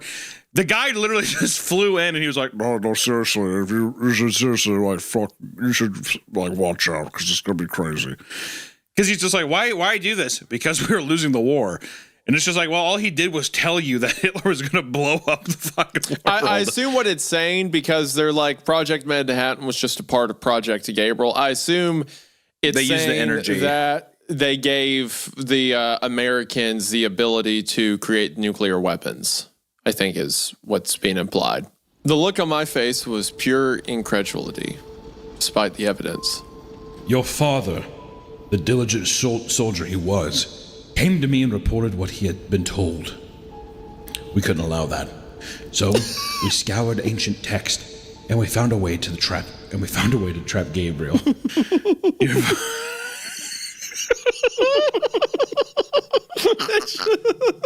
They looked at some like old scrolls. They saw a giant butterfly net. Of course. It's like the dad went and stood underneath. The dad went and stood underneath a giant cardboard box with a stick propping it up. And he's like, Gabriel, I can't hear you. Can you come over here? What I need you to is be that? closer. What is that? It's nothing. Just come here. You guys tell me. Hold on. Right next to the box, they have a giant spinning frying pan. As soon as the box drops, just ding, ding, ding, ding, ding, ding, ding, ding. Go to sleep, go to sleep, go to sleep, go to sleep, go to sleep. So we scoured ancient text and we found a way to trap Gabriel. Your father called to him, and as you can see, he came. Glancing back, I could see each bloodshot eye was on me. Now, staring as if asking, pleading for help. I looked back at the general. Gabriel here gave us the secrets to cracking the atom open. He gave us the power of God himself. He gave us the language of God. It was that he walked over to and gently patted the monitor by the obelisk. Microchips, processors, the etchings on the boards, sigils of the heavens designed to move and control energy, to manipulate God's power. I think I've talked about that on this show before, right? You know, people will make that connection that microchips look like ancient sigils, like they are entrapping supernatural powers, and that's how they work. I think I've talked about that before. Cool concept, definitely cool. There's also some other stuff in here that, I'm picking up on. It's just a lot of information happening at once. Like, we believe that people that can speak to Gabriel dates back to ancient times. So that's likely in reference to the Nephilim, right? Half human, half angel hybrids. Which is something we saw in Mother Horse Eyes, another adaptation of that idea. And then there's stuff like, will lead us. There's going to be a rapture, but we need a new Jesus to lead us. But then the quote-unquote Christ figure that appears around the time of the rapture is actually the Antichrist, so perhaps it's a negative instead of a positive. But like I said, there's just a lot being divulged at once. In a flash, I recalled my dream during my time in the war. Dark room, my father's face pleading and apologizing. He tried to stop you, to free Gabriel. General looked at me with a raised brow. So he did tell you something. I dreamed it. In Vietnam before my father died. The general nodded. I see. Yeah. Your father became quite the... That's how they said autistic. Sorry. I see. Quite the audience. I see, yes. Your father became quite the altruist. At some point decided what we were doing here was unethical, disturbed. He tried to make a case saying how we won the war. We diverted the rapture and stopped the end of our world. A fool's thought. How could he know that? Maybe we only delayed it. And even if we did avoid it, there was so much more Gabriel had to tell us. Still has to tell us. The giant butterfly net people puffed out my chest defiantly now, my father's son. No! This has to stop, General. This is wrong. You know it. I know it. Do you know what evil you're bringing down on this world? What if God... Son! God is dead! Gabriel himself told another dreamer we used to have under our thumb. She was so in tune that she could sit in this very room for hours alone with him and bring back so much information, only none of it was particularly useful, so we cut her loose. He says that you should always take meat out of the freezer and put it in the refrigerator if you want it to defrost properly. God damn it, Gabriel, we already know that! He says that Hot Wheels are a lot better than Matchbox cars. Okay. All right, we have got to find someone. We got to find somebody new.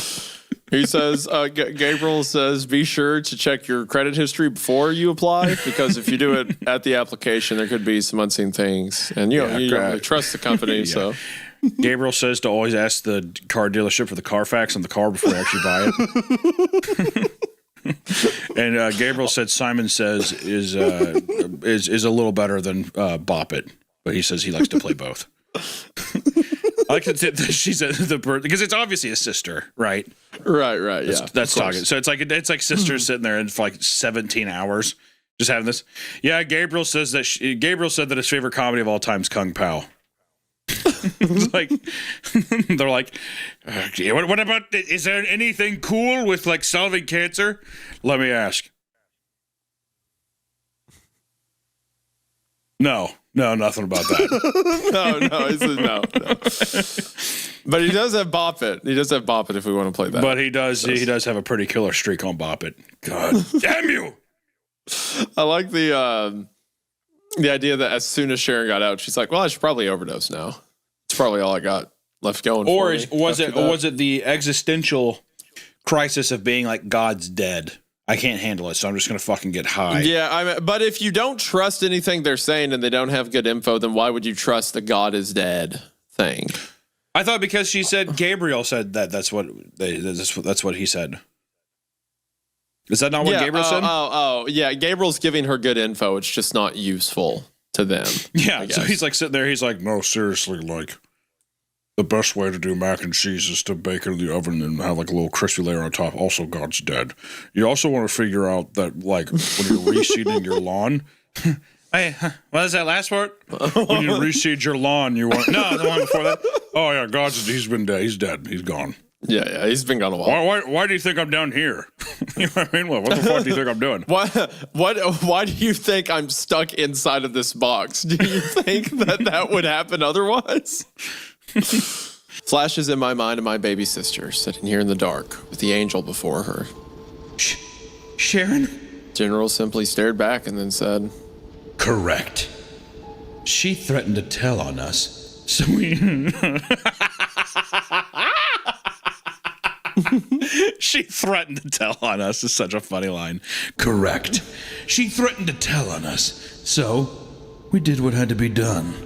Unlike your father, she had no family we could threaten to keep her in line. I like the idea that like a local beat cop could take down the government angel operation. Hey, so my job at Esoterictronics, they have a giant angel down there who's talking to me about Bop It and reseeding my lawn. Okay. I also like, because they said that the way they started this program is his father, who was already working for the government, came to them and was like, hey, an angel told me we have to stop Hitler. And they didn't just like fire him.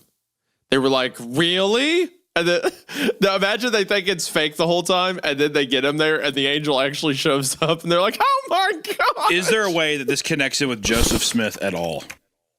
Because does this not read like Joseph Smith? Yeah, look, you can. I take enough flack from the Mormons. All right, if you want to start a fight there, you go right ahead.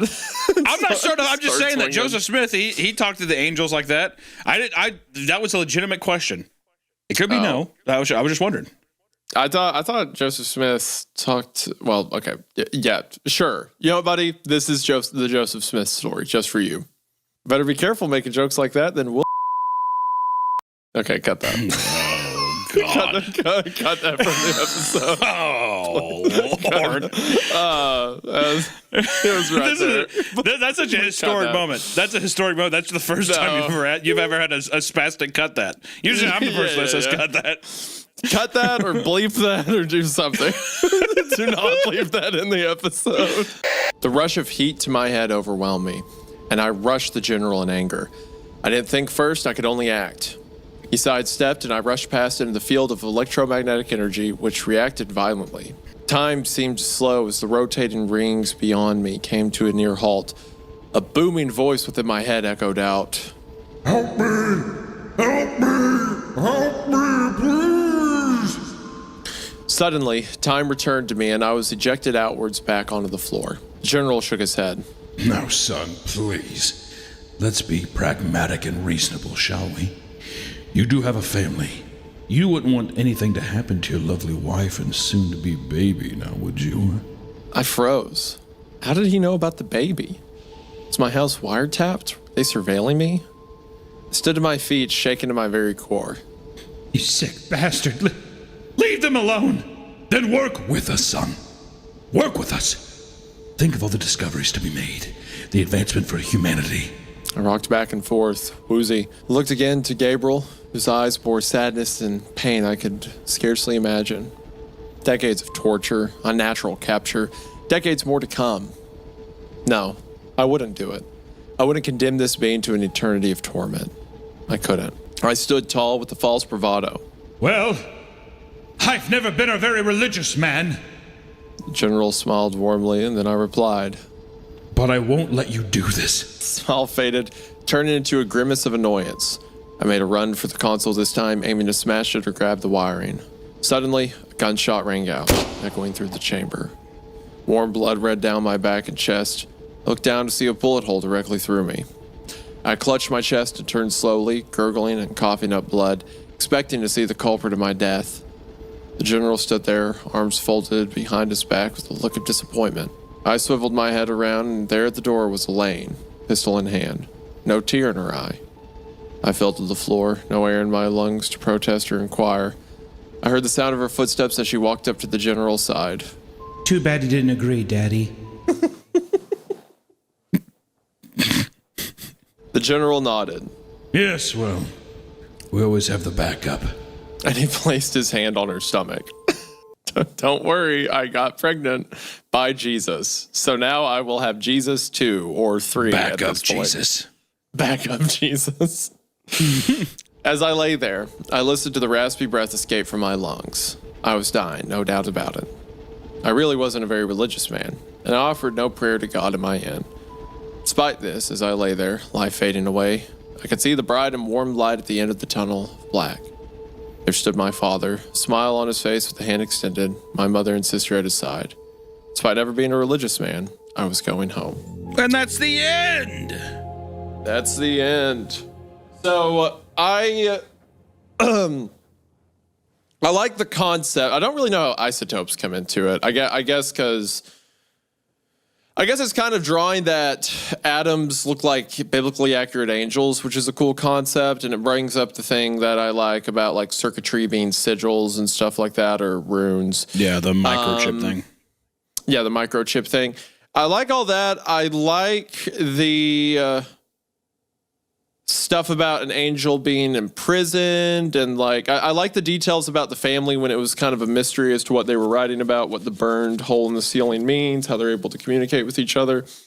All that was interesting. I felt like it got bogged down with a lot of the like general details, a lot of the exposition at the end. Like the things about him being Jesus never came into play. Amazingly, the infant mortality never came into play either. That didn't pull. Like that just got brought up a lot, didn't go anywhere. The only thing I can think is that, do you think the that it was supposed to be rapture never came up, stuff like that. So, do you think that the infantile mortality rate thing, do you think that was at all linked into us supposed to be like that they have tried to bring back like the second coming of Christ before, but they keep dying or something? You know what I mean? It was Like too vague. It sounded like he was trying to solve the cure to like SIDS, like sudden infant death syndrome or something. I thought that it was something like that too. I'm just food for thought. I'm trying to see how it ties in, because there's a lot of themes that tie in. The idea of like the capturing the angel. The problem, I think that like my biggest stipulation with it is that the general, it's just when someone is so overtly evil and the motive just seems so just kind of silly. It's like the sheriff in Nebraska. I wouldn't say it's as bombastic and fucking crazy as that, but it is this thing where it's just like, as this angel came down and warned us about Hitler, so we captured him. And it's like, I get man is inherently evil, but I guess I just wish that there was more. Like the idea of like, well, he has so many secrets to tell us. I think that like that's fair. I don't know. I guess I just wasn't totally bought in on that. And then like kind of like crazy motive. And then this idea of like, well, you know what? I won't do it. I'm going to stop you, whatever. And then you can just get shot. And that's just kind of the ending. I guess just like, if you're introducing that thing, it'd be nice to have him just kind of play around with it more. It was just kind of very quick, I guess. You know what I mean? It's a lot to take in very abruptly. A lot of it given more time, I think, would do better. I think maybe instead of the general explaining a lot of those things at the end, they like, since our main character is a scientist, he can kind of figure stuff out as he goes a bit. Vietnam didn't even really factor in to the story like I thought it would. Maybe he had some experience or vision in Vietnam that related to combat or something that like the only thing that I to thought his father's visions of World War II, perhaps, or something like that. Yeah, the only thing that I think was supposed to be there, the only thing that I think that Vietnam helps with is that it's just the parallels with his father. Of like, I think his dad was like active during World War II or whatever. But then also I'm wondering if like, because he had this military job, if that's literally the justification to why he would get this government job. Yeah. Yeah.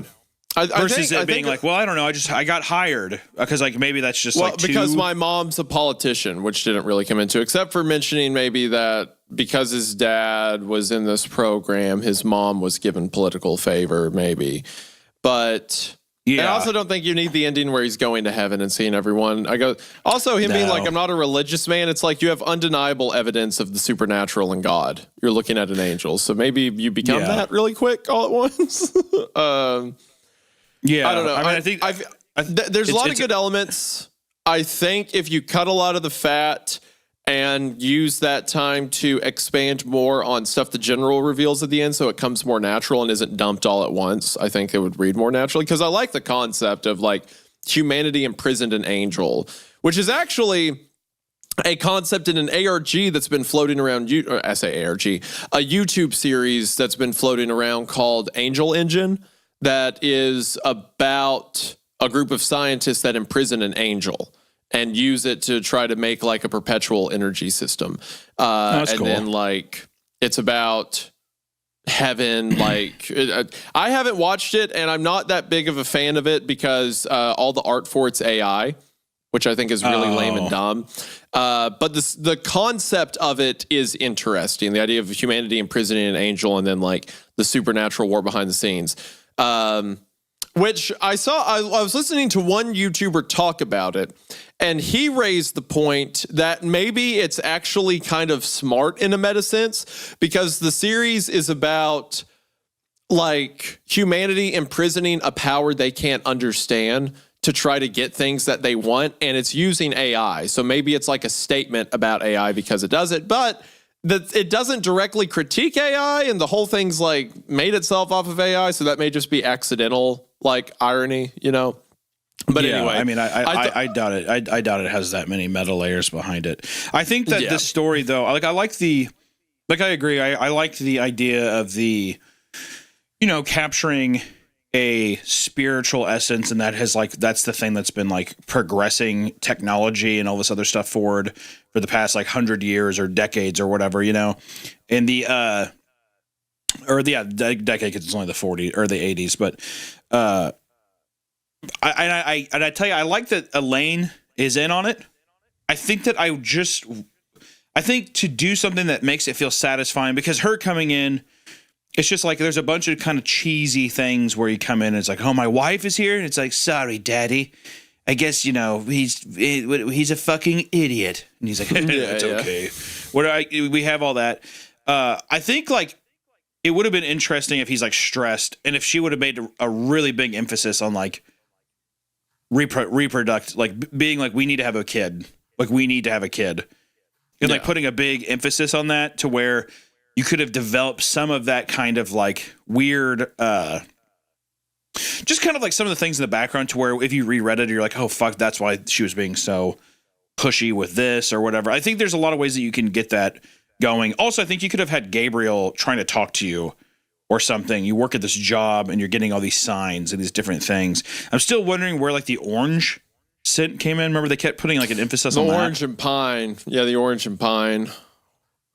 Maybe that connects back. You could connect that back to some memory he has or some visual. Because again, the mystery phase was the best part of it, and it had some. Which is, that's the best phase of any story, is the discovery, or the adventure of everything, of like basically just all these clues being left around for you and stuff. It just felt like a bunch of pieces that just a lot of loose ends that just didn't really feel like they came together. Once again, though, I think it's pretty fun. Also, I mean, did you like the fact that it was an actual angel? You know what I mean? Like, could it have been something where it's like what they thought was an angel? If the story was about that, then that'd be fine, I think. Like Angel Engine, if it was about humanity imprisoning an angel. But where it's kind of like set dressing amidst everything, it's like, well, how did they imprison it? Like, what does that mean to imprison an eternal being of like infinite power? Like, did they use angel capabilities to imprison it? Probably not, because it had to talk to them first. So it's like there's something. Maybe if it turned out to be something that isn't an angel, or like a fallen angel. If it said it was Gabriel, but it turned out to be like who's Abaddon, the demon of the pit or whatever, a powerful demon or something, that could be interesting. And it used the angel powers to imprison it, but humanity thought they had an angel. That could be cool. Yeah, stuff like that. But if humanity thought they had an angel, and like also it wasn't trapped, but it was just there on its own will, and it was feeding stuff, to where then you could be like, is this good? You know what I mean? Like, is this a thing that is that you like this idea of trapping something? Just feels kind of, I don't know. It just isn't. It's not hit me super well. Or even like how in I don't know if you've ever seen Evangelion, but the way that the way that they show, or the way that they like basically show Angel sometimes is just in human form in this one character. It'd be kind of cool if it was just one character, or it was just like one humanoid person that was in like a cell or something that's like trapped somehow. Just the back and forth. It's just the biblically accurate angels things they're huge. It's just such a loud thing. I don't know. I mean, I'm rambling by this point. At the end of the day, it's an interesting idea, but it was a little all over the place for me, I think. I like the ideas. I think there was good writing bits in there. I think that maybe just workshop some of the way the details come out and stuff, because I liked it. I enjoyed it. I thought it was a good read. Made me think of... and I would want to see more done with it. I'd like to see more from this author. So makes me think of Jacob's Ladder meets Angels in the Outfield. That's what it makes me think of. Actually, it reminds me of Jacob's... I thought that it was going to lean more into that side of, like... Where it turns out he's back in Vietnam. Yeah, or just like this whole idea of like, just, such a huge thing of faith and the afterlife and all that kind of stuff, but it really plays into his death in the war and stuff like that. All in all, though, fun story. Also cool to see it come from our community and stuff. A lot of fun. Yeah. Thank you guys so much for watching this week's episode. Thank you to all the audio platform listeners on Spotify and Apple Podcasts. We appreciate it. And thank you to our very supportive and very beautiful patron supporters as well. It really does help us out. If you're interested in writing and you're interested in just being fucking creative in like a storytelling aspect and you want somewhere to show it, put it on our subreddit. It's awesome. Not everything needs to be gold. You know, it's just fun seeing where people's minds are coming from and seeing how people are getting inspired by each other here. And I think that we've read a lot of really great shit. So please be creative and start writing. We will see you next week. Bye-bye. And if the angel Gabriel ever tells you to hurl babies into a wall with a slingshot, I'm not your dad, so do what you want.